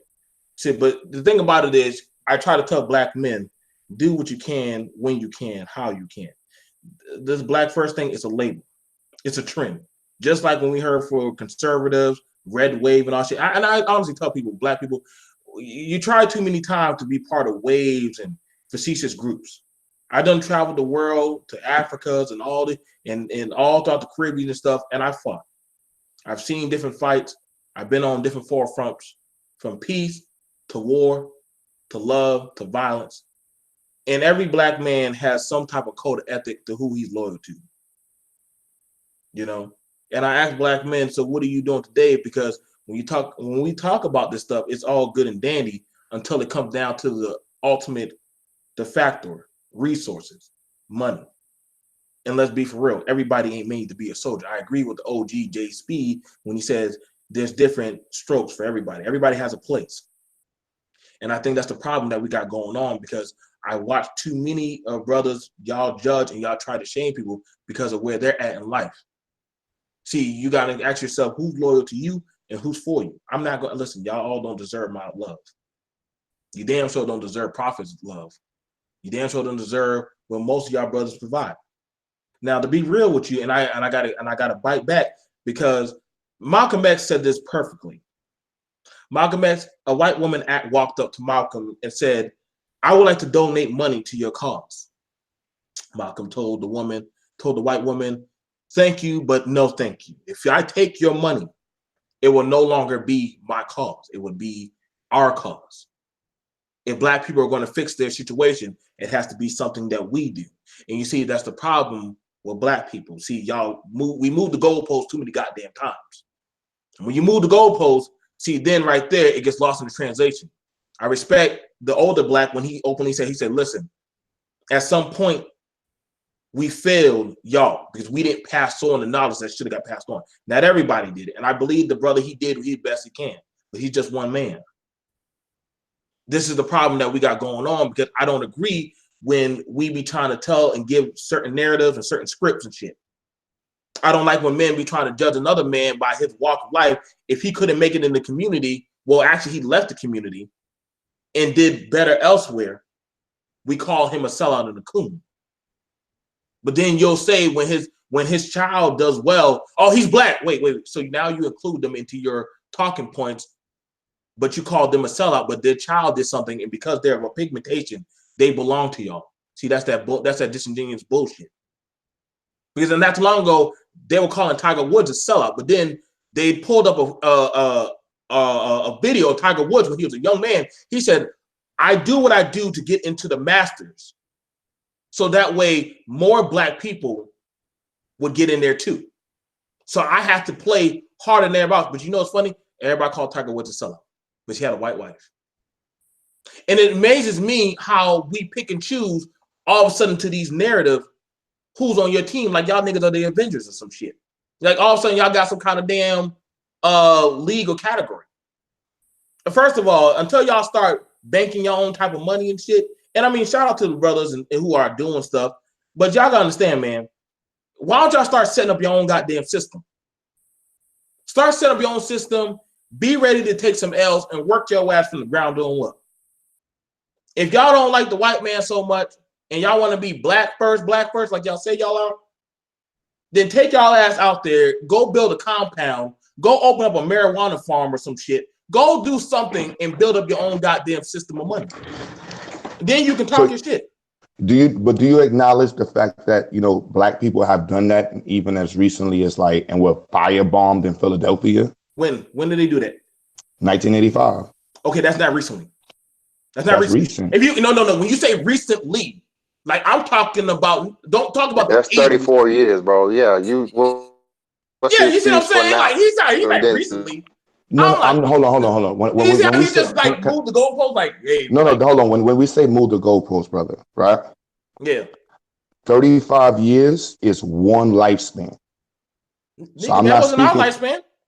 35 years ago, a generation is 30 years, 20 to 30 years. So I'm not speaking out of context and saying like, Okay, this what did is they within do? our generation. You know, the same way when they say crack is within the generation or the Simpsons is within the generation. I'm just saying this happened within the generation. This doesn't happen in the 50s or the 40s. This happened within this happened within the hip hop generation. And that's understood, bro. But at the same time, like I said, what's your excuse since the technology boom for not recreating or No, hold on. You adding can't on say to? my excuse. No. I got you. Well, I'm not saying that personally attack, bro. I'm just saying in general, the person that comes from the perspective of saying, "Hey, we can't build because the last thing we built was destroyed." No, I don't think nobody's. I think there's a mixture, and I'm glad this panel's here and there's a lot smaller, not so much people there. There's not like a lot of stuff. There's a mixture of people. You see what I mean? Like I was telling somebody, some of the oldest independent schools in America that are black created were created by Pan-Africans. You see what I mean? There's people doing things all over. You have black politicians in many different cities, you know, who have been putting in and trying to find ways to develop the black community. It's just that it's pocketed, you know, and it's unstrategically organized. And so it seems as though people may not be trying to do things, or people may be harboring to excuses, but there are people making, extreme changes in the community and doing amazing works across the country, you know, and unfortunately it's not being, highlighted as it should be, but there are people and there's no excuse being put in front. They're just saying, I've got to make it happen. You know, I was just, for the sake of the conversation, saying that, when we do these things, we do also have to reflect that even within our generation, the government did do extreme tactics towards us. I got a question. So when we say that, then what about when we did in Flint, when the blacks were burning down their communities and tearing up their businesses? Mind you, some of those black-owned businesses, the black people are like, damn, I built a business, but my own people fucked it up. So, I mean, honestly, do they run to the white man and say, it's your fault for that one? Because last time I remember, there was a dad saying, burn it down. Burn this motherfucker down. So when you pull that out, make sure you pull out that one too. When they were clapping because that black woman was beating her son in front of a whole crowd of people, like as if he was nothing less than a dog, and they were clapping like, yeah. I got a question. When do we count that account? Do we call that into account that girl Malaysia who died because of either the black man or the black woman? Do we call that into account? Well, was that the white cracker that time? Was it the white devil that one that did that one too? Because see, I just want to say, no. I heard. I'm not going to. But what you're saying right now is an example of moving the goalpost. No. You brought it out. You brought it out, and I brought you to counteractive. You brought it out. I said, don't call out something and don't expect something to come out. No, I can speak by each point. No, I can speak each point. Okay, now, but I'm saying that you got to give me point by point. You can't give me 6 different points. Now, give me the first point, and I'll talk about the first one. I didn't interrupt you, so be respectful. We're going to talk as men. Here's the thing about it. Whenever you bring up something, but understand that I've been in business for almost close to 10 years now. And the thing about it is I've taken many losses.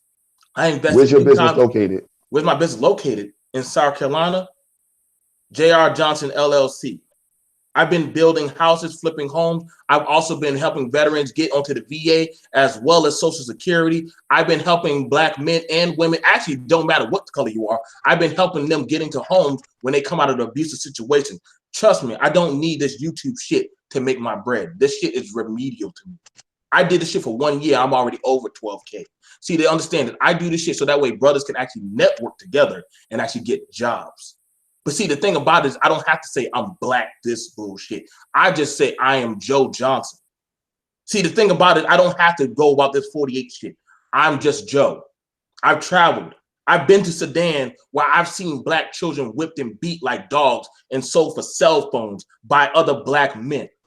But then we talk about Pan-African, but we don't talk about those countries right there where I've gone in and pulled kids out of by the dozen.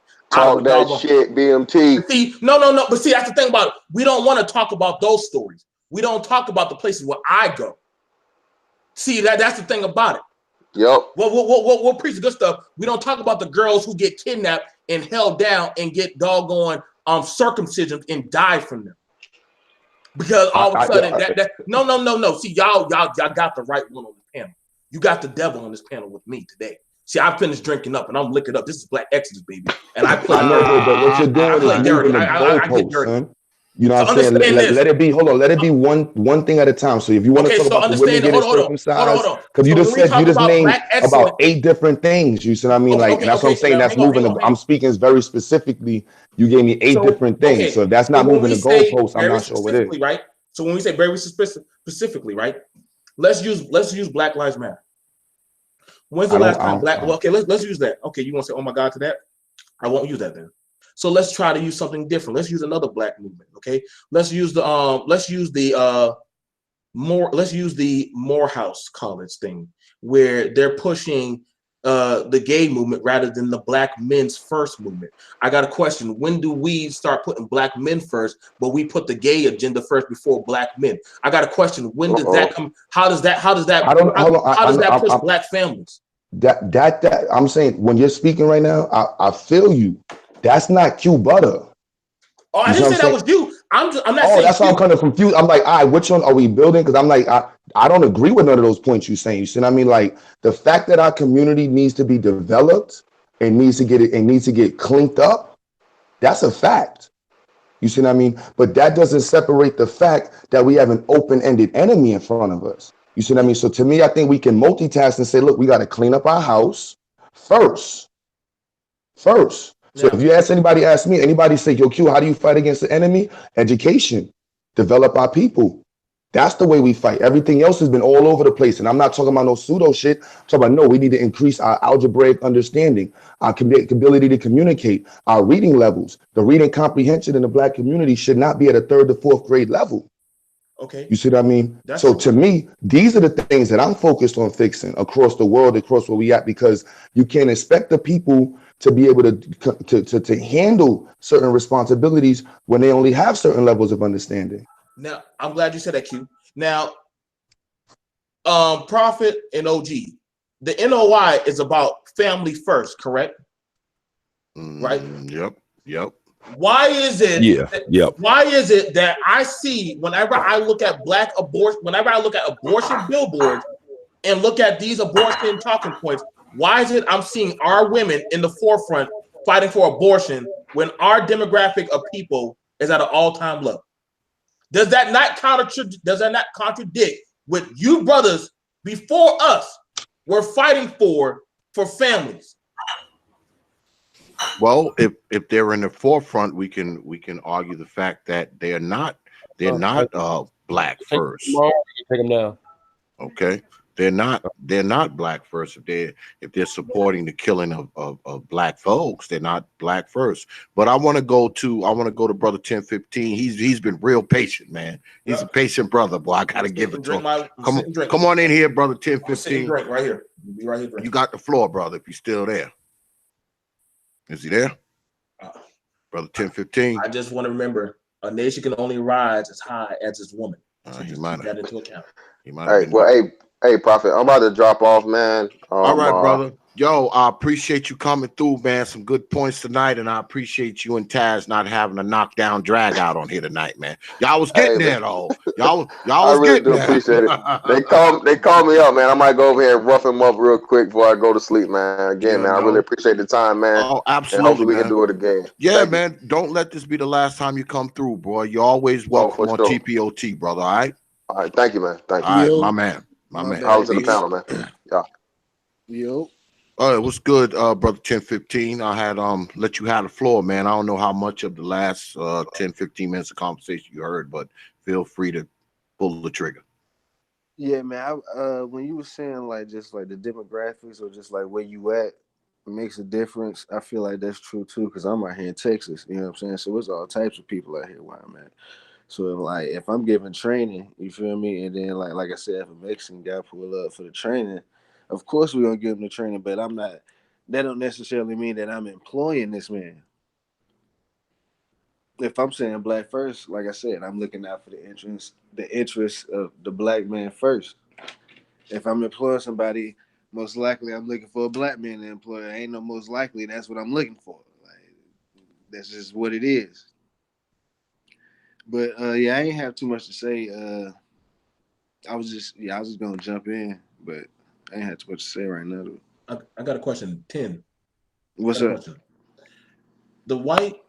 The white tech agents specifically one time literally put out in a post they only want white text only.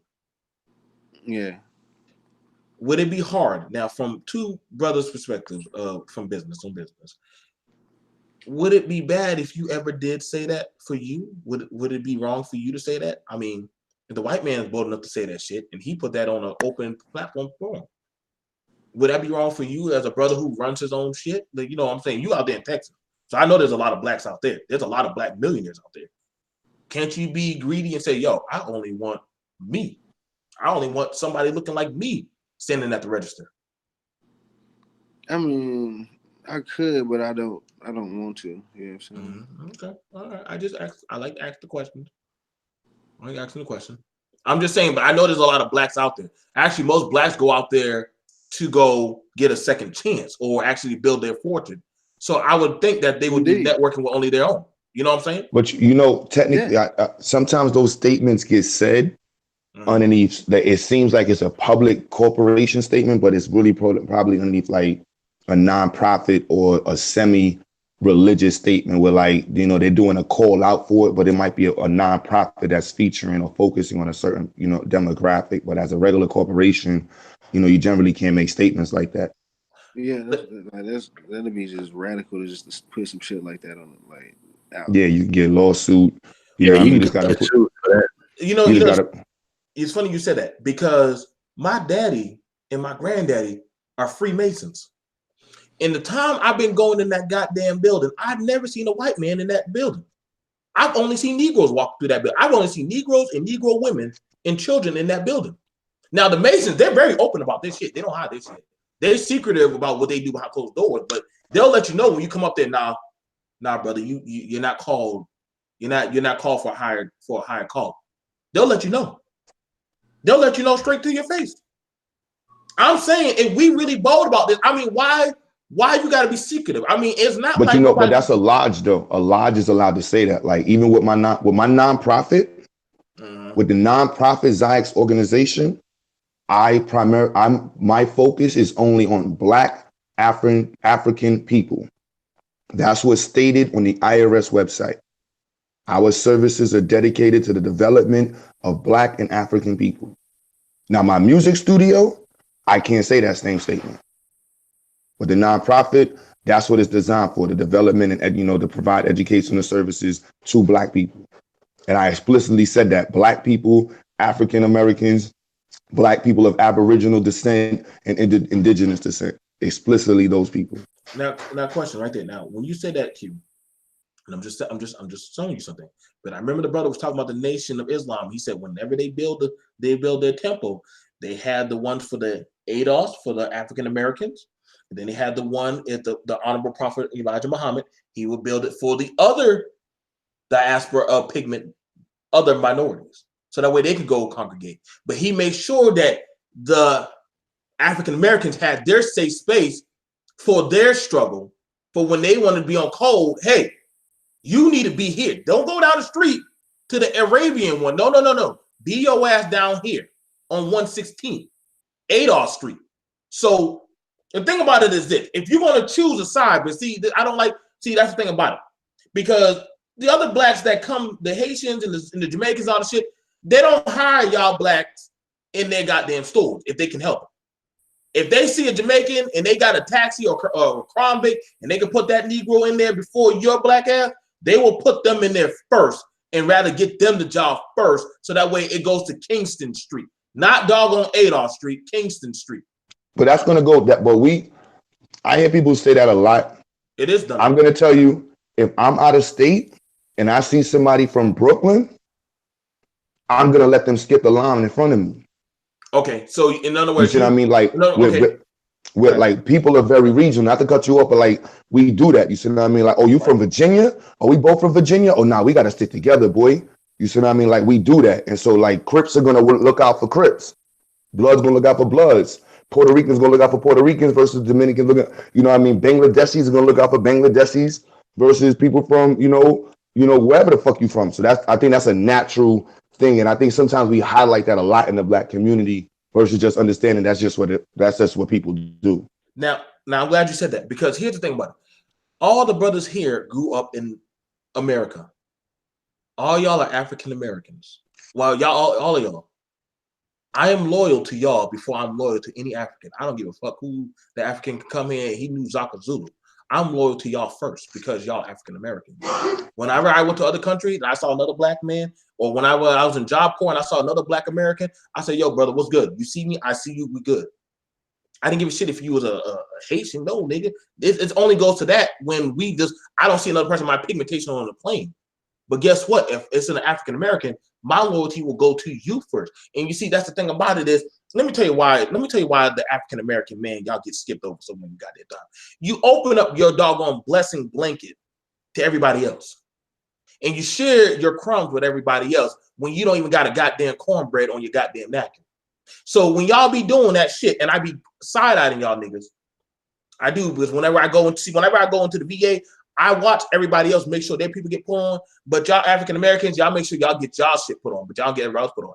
And you see, that's the problem I got with y'all. This is why I said I'm loyal to those who are loyal to me, not to all of y'all. That black shit, it only goes but so far. That pigmentation shit, it don't really ride. That's why Prophet said it so clearly, it's regional.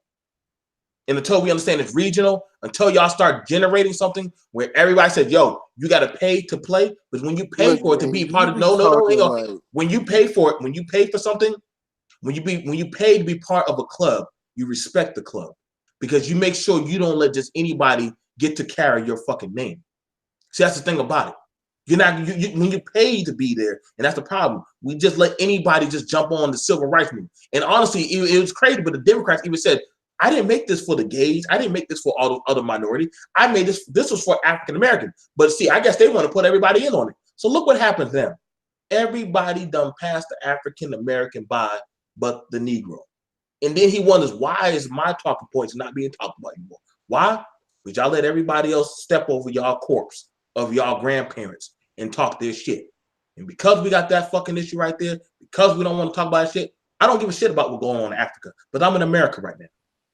I don't give a shit what's going on in no Caribbean shit, because I'm in America right now. I don't give a damn about that police officer over there. They're corrupt as fuck. I got to deal with this one right here. I got to deal with the one who walks down my street. My struggle is my street, not those other goddamn streets. How am I going to be loyal to you and you don't know my struggle? If that white man is right there standing right by me and say, hey, that cop right there is fucking with our street, then guess what? We together on that. But if you the black man and you robbing in our street, you got to get shot. You got to get dropped. I don't give a shit about that damn $8 shit. That shit dropped out the window. But now you're a threat to my hood, my neighborhood. All right, that's all I gotta say. Prophet, you know I love black excellence, man. Anybody want to respond to what Brother BMT just said? Ain't no refuting that. He said, "Ain't no refuting that." Ain't no refuting that. This black I definitely I hear, like, I go back to the marketing term. You know what I mean? Like, it's easy. You can focus. Like, I'm focused on Brownsville. My organization is servicing the Brownsville, Brooklyn community.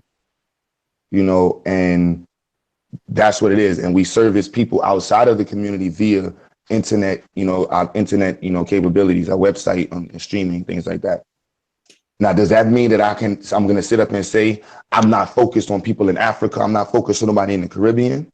Nah, I don't have to say it. You know what I mean? Like, if I can, I will, and I'm open to any opportunity to work with anybody in the diaspora, you know, but my priorities are gonna, you know, be attached to my locale, you know what I mean? And that's just, you know, we can state these things without stating these things, you know what I mean? And I say that for the purpose of marketing, you know, if we hear, like, if you just, yo, BMT, if you just sit back and count the amount of times people on YouTube say Black people have a problem, or the problem Black people have. Like, I don't use that statement, but if you count how many times on a panel you will hear that said, you know, that's one of the main reasons I got to sit back and I got to fall back from some panels, because I don't like hearing that type of wording, because it's just too negative to me. Like, I don't, you know what I mean? Like, just hearing, yo, Black people problem. And like I said, with marketing, you know, the amount of times that you see something increases the impressionability. And over time, you're going to eventually click on it, or you're going to eventually respond to whatever's been impressing upon you. And when you listen to certain type of rhetoric and the underlining impressions that are going to have in it, for example, with what you just said, I ain't working with nobody in the Afro. Like, the underlining impressions that people hear is that I don't give a fuck about them. He don't give a fuck about me. And when I hear these conversations in communities, that's largely what I hear. And so for me, I try to remove that speech from myself so as to be a, you know, a catalyst of people, that's a catalyst in the conversation, just for unity. Like, look, me, like, we all together, be like, at the end of the day, that shit don't mean Franks. So now it's fun. Now, when you say that, now here's the thing about it. A lot of undocumented people from out of the country will come in, and when they see my son, he won't be their brother. He will be their competition. Supreme Koon's daughter won't be their brethren. It will be their competition. Q's grandchildren will not be their brethren. He will be their competition. Jay's lineage, that will be their competition. So if they were to come depends through, on where they hang on. When they come to your school, because you might provide them safe haven, to say, I will get you a GED. I want you to understand, you just gave somebody who just came in the leg up to compete against your own. Versus, if I were to go to any of their type of schools, they will defer me because I am an African American. And I have seen that in Florida. I have seen that in South Carolina. When I go to certain of their schools and I ask them, hey, y'all like y'all program, can my kid? No. This is for Dominican Republic children only. This is for Haitian children only. When they don't have no problem shutting the door in front of my kids, and they say they're doing that for them, mind you, they got schools after normal school. I got to ask some of you Blacks the question, are y'all truly Black first? Or do y'all just say, hey, it is what it is? So long as they my pigmentation, we all Wakanda. Because last time I checked, even Wakanda didn't fuck with the world. They said, nah, nigga, you ain't Wakandan, we don't fuck with you. So I'm just trying to say, like, when do we just start saying, yo, hold up, bro. You don't speak like me. You don't come from like me. I don't fuck with you. Because honestly, a brother like Supreme Koon saying, yo, man, if you're not part of my household, it's not my job to save you. It's not wrong for, it's not, I'm not cutting at you, Q, but I'm saying, no, I understand what you, but I'm just saying, like, saying. When do we just start putting on, if I see you and I say, you know what? I know Q's an American Black. But then I see another dude come around and he's like, hey man, like, hey, I'm a Guyanese, you know. So I'm like, hold up, bro. Now I have to do the differential. Who's gonna be for me and who's against me? And you see, that's the problem that we got going on. That's the problem I have with this Black first, because this Black first shit, because the definition does not have a real stance or goalpost, it has done more harm. Why the hell am I hearing niggas say, free my nigga Pookie, and this nigga's been known to sell drugs and crack in the hood and kill people, but then y'all saying free this nigga because the white man want him in there. Hold up, nigga. Leave that nigga in there to die. He didn't give a fuck about fucking up a Black family and getting our mother strung out on crack and that baby's in ICU now. I don't hear that's not Black first. So when do we start saying, you know, fuck y'all niggas who've been fucking us up for this many years? My dad was thrilled about his shit. He said, you know what? I chose to do crack. I chose to do rock. So I needed to take that L. I didn't think of my family first. Do I tell my dad, you know what, Dad? You're right. I love you. Black first. No, nigga, you took that L, not me. You chose the streets over me. So now you got to take that L. That's the thing. That's my beef. I don't got no beef with the brothers like you, Q, who are educated and who are doing right. But also, I look at brothers like, if you have the skills, you have the material, I don't like it when y'all waste it on people that are not for us. When I watch that woman, and there's no art against you. When I watched a black woman said because her son had a child with a white woman, and she called that woman that her child had a son with a Neanderthal. She just called her grandbaby a Neanderthal. And everybody applauded that woman. And I said, all y'all niggas are full of shit. Because then, right then and there, that was not no black code. That shit right there, and I made a video about it, but I said that video was bullshit. I got in my feeling about that. I get dirty. But the thing about it is, we pick and choose when we want to turn on this black code button. And that shit right there is why we don't got no thing. This is why everybody knows all they got to do is say Wakanda, throw up a fist, and then they're into the ranks. We had a Rachel Dolezal, you got a Camilla Harris, you got everybody else that jumps on. All they got to do is say reparations, they automatically get the fucking black card. You ever heard of a term, an 85%er? Yep, I sure enough have. Come on, man, I'm geeky, man. I'm geeky. Break down for the people at 85%. No. Go ahead. Don't start it, because right now the panel they're now intrigued by you. So right now I'm about to drink. So go ahead. While I'm drinking. I'm drinking now. Yeah, go ahead. Go ahead, Q, and then we're gonna go. Oh, not Jay. You gonna say something? Go ahead, Elder. You gonna say something? All right, go ahead, OG. Okay. I guess that keeps me straight on my narrative. What the brother just said was his journey. That's his strength.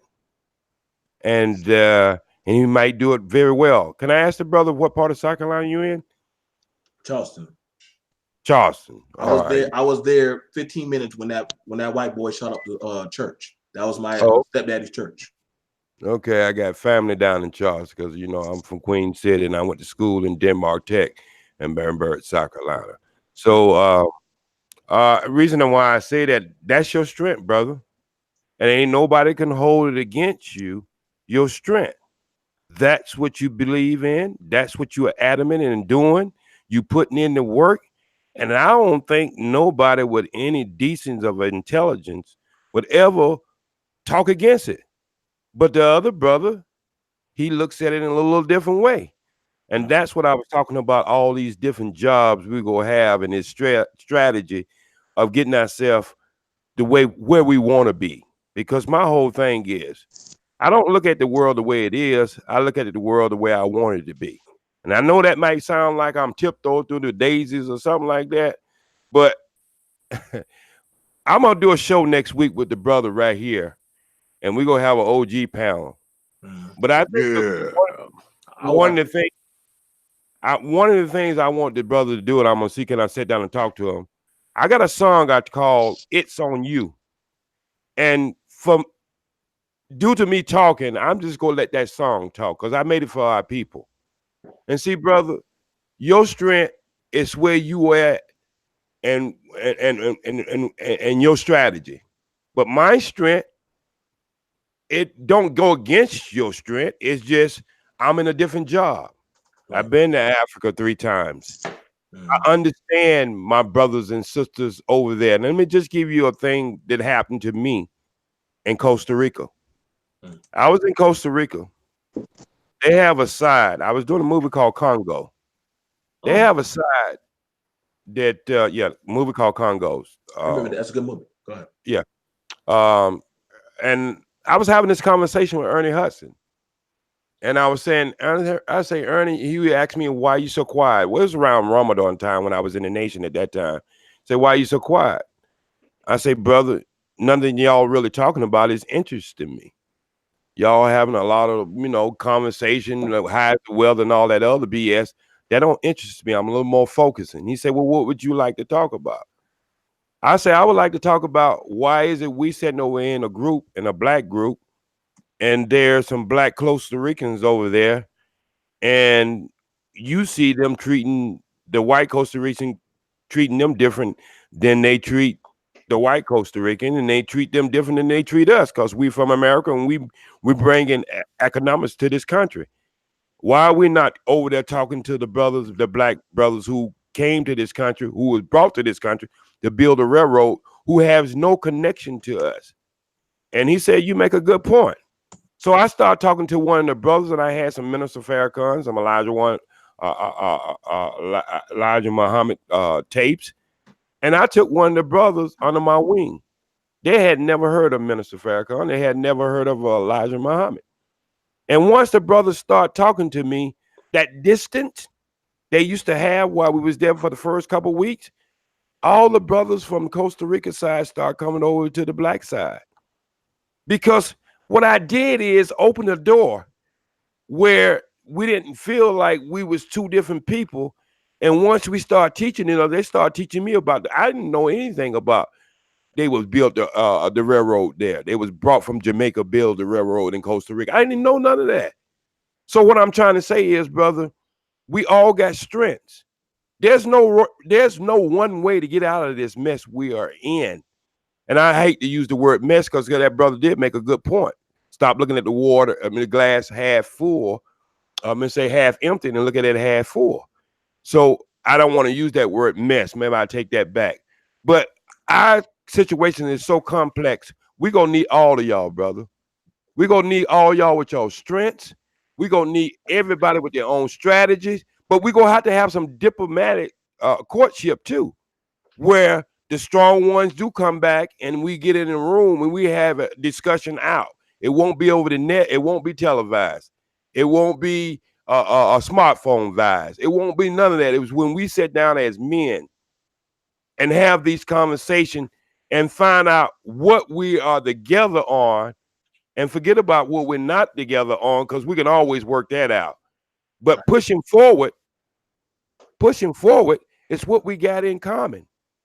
And that's what my biggest lesson I learned from being on that movie, because when they wanted to take the white boys and put them in blackface and have them doing rafting, I'm like, you got brothers over there who from Costa Rica who know how to do rafting. Why you gonna put white boys in blackface to do rafting when you got black men from your own country? So I stood up for them. But I probably would have never had stood up for them if they hadn't conversated and open welcomed me with my conversation with them. So that's my strength, my brother. My strength is wherever I go, I search for truth, because truth automatic makes me black. Every day I leave out the door, I'm black, regardless of if I B1, B2, B3, or BC. When I walk out of that door, if a racist police or racist anybody look at me, they don't look and see what if I'm in the nation. They don't look at me if I'm for this. They don't look at me if I like Tiger Woods. They don't look at me if I like anything. They're looking at my skin color and my skin color only. So I embrace people, so I get to know people and I get to know new things. And on that is a very good goddamn note to end on. Any final words before we go, Brother Q, Brother BMT? It was a good show. It was a good show. Yeah, man. A lot of brothers came on here, man. I had to start writing down names so I can shout everybody out at the end. So many damn people came through these doors tonight, man. Not used to this. Brother Q, any final words before we peel out? You're muted, brother.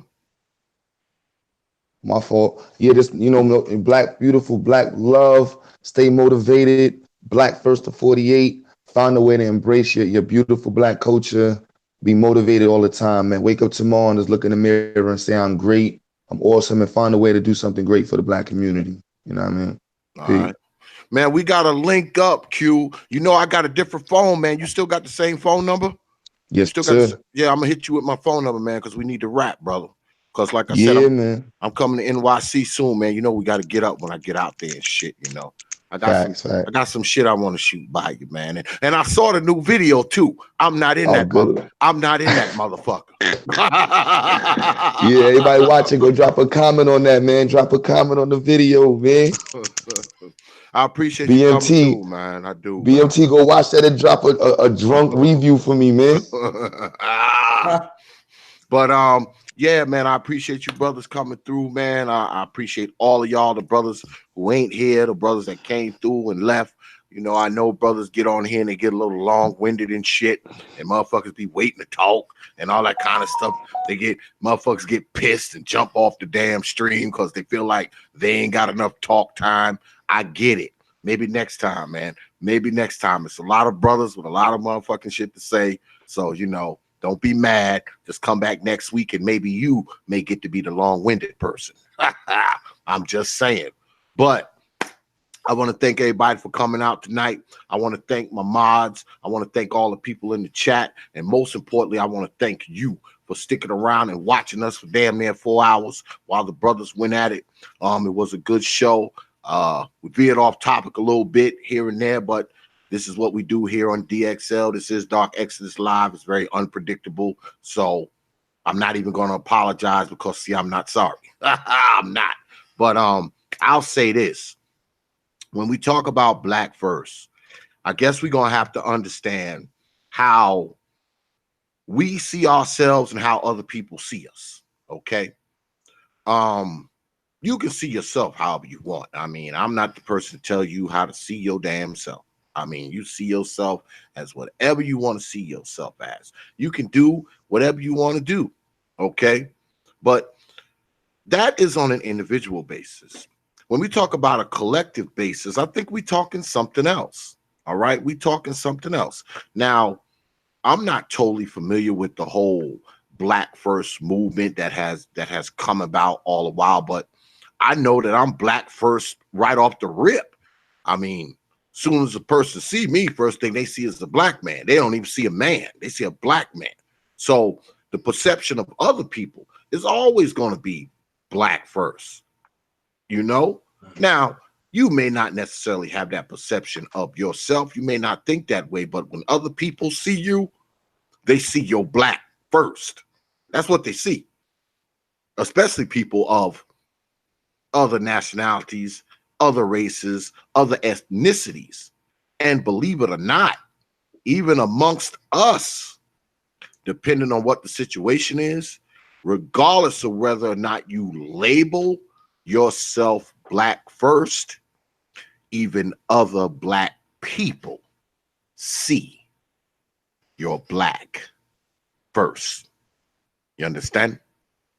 You understand? But anyway, once again, I want to thank everybody for coming out. I appreciate it. And what I need y'all to go down and do, get on down to the Prophet of Thought series on Facebook. That's Prophet of Thought, one word, series, the other word, on Facebook. That's our main page. It's a community page. Go ahead, like the page, follow the page, share the page. You can even drop old X a line there. I usually get back to you within 24 and 168 hours. While you're down there, get on down to the Prophet of Thought Series fan group page on Facebook. That's right, the Prophet of Thought Series fan group page on Facebook. Go ahead, request to be a member. You're guaranteed to get in. If you don't, just drop me a line. My email is on this channel. Drop me a line and say, hey, X, they wouldn't let me in the damn group. And I'll talk to my admins because, see, I don't admin the shit. They block my shit sometime. I have to jump on them. But if you're having a problem getting in the group, just drop old X a line. I talk to my admins, make sure they get you in there. It's always some good stuff going on down there because it ain't just my shit down there. There's like almost 3,000 people in the group, which is actually amazing. I thank y'all. I can't believe that many people follow my shit. Yeah, they're always posting shit, so you ain't just got to listen to old X run his mouth. There's other people down there running their old mouths too. So get on down there, join the Prophet of Thought Series Facebook fan group page. Also, check us out on WhatsApp and Instagram. That's Prophet of Thought. Leave out the series on Instagram. Go ahead, follow us on Instagram. You're guaranteed to get a follow back. And here we go again. Here we go again with this Twitter shit. I'm always arguing with y'all about this Twitter shit. So I'm going to argue with your ass one more time. Get your Black behinds down there to Twitter. The Twitter handle is at TPOT Media. That's at TPOT Media on Twitter. Go ahead, follow us on Twitter, because if you don't, I will haunt you in your dreams tonight. So once again, what's up? What's up, brother BMT? I just want to ask for one request. I would like. Go ahead, brother. Can we do a Father's Day? Can we do a Father's Day special one? But oh, absolutely, absolutely. You know me, man. I got 4 people running around here who, made their way out of my testicles. Yeah, absolutely, positively, we can do a Father's Day show. Okay. No question. I just want to request. No question. Can we have the OG on that panel? But oh yeah. Well, I want to have some generational. I'm gonna try to keep the OG close, man. I'm gonna have the OG on. Oh yeah, programming notes. Almost left without doing that. Next week, y'all. Wednesday is going to be an OG panel, and OG J Speed. OG 60J Speed will be there along with a few other OGs. I'm going to have Captain PY2 on there. I might have old crazy RBR on there. So we're going to have an OGs panel next Wednesday, 9:30 p.m. Eastern time on the TPOT YouTube page. It's going to be good shit because I know a few other OGs that I'm going to reach out to, and I'm going to try to get a full panel of OGs if I can. That's what I'm going to try to do. Get a full panel of OGs next Wednesday. So make sure you hear. Thursday, 9:30 p.m. Eastern time, we're going to have another DXL, and it'll probably be just as wild as this one. So once again, I want to thank everybody. Make sure you have your black behinds here next week. I want to thank all my distinguished guests tonight. Brother BMT, Brother Info Man, the OG J Speed, Brother Fantastic, Brother Supreme, the GOAT, Brother Taz, Brother 1015, Brother Art the Style, Brother Malcolm Flex, and my brother Q Butter. I thank all of you for coming through tonight, and I appreciate you spending some time here on the TPOT YouTube page. So with that, I will leave you with 3 words, like I always do. Open your minds, and we are out of here, y'all. Dark exit. We gotta stop this shit.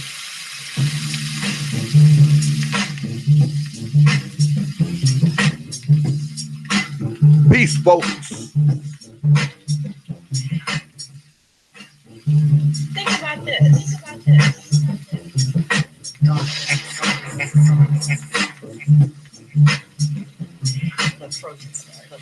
Let's stop this shit.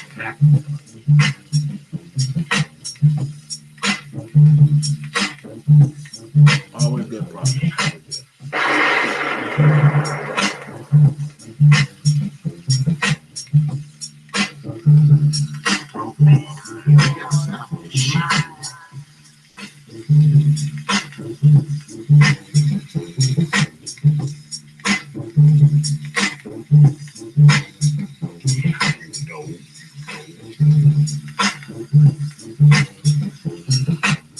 Gotta stop this shit.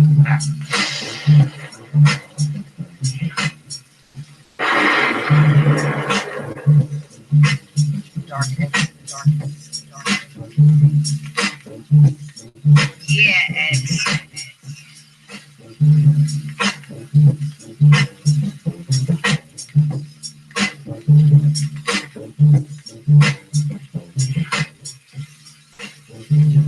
Gotta stop this shit. Open your mind.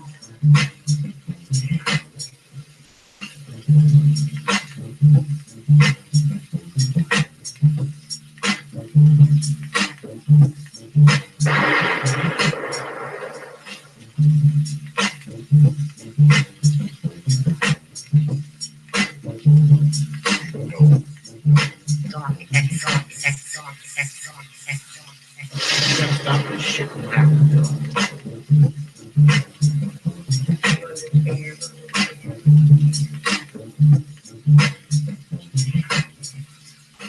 Dark exit.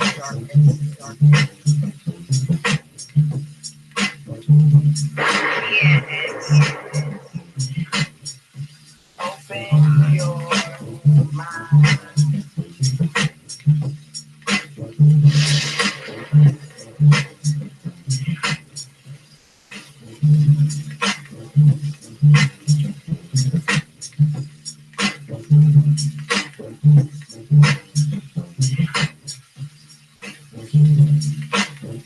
We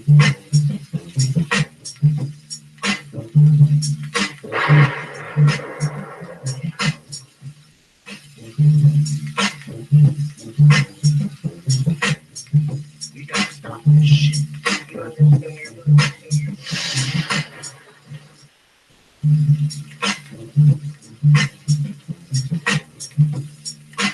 Dark exit, dark exit, dark exit. Open your mind.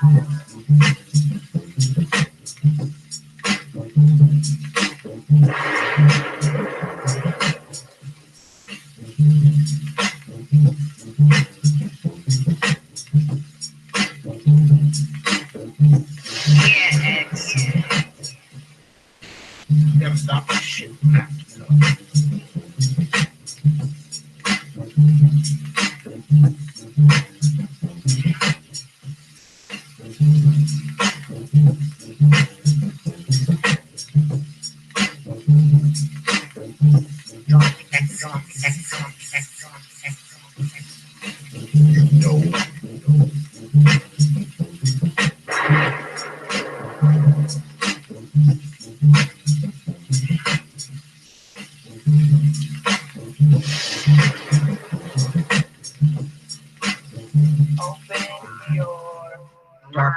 Dark exodus, dark exodus, dark exodus, dark exodus, dark.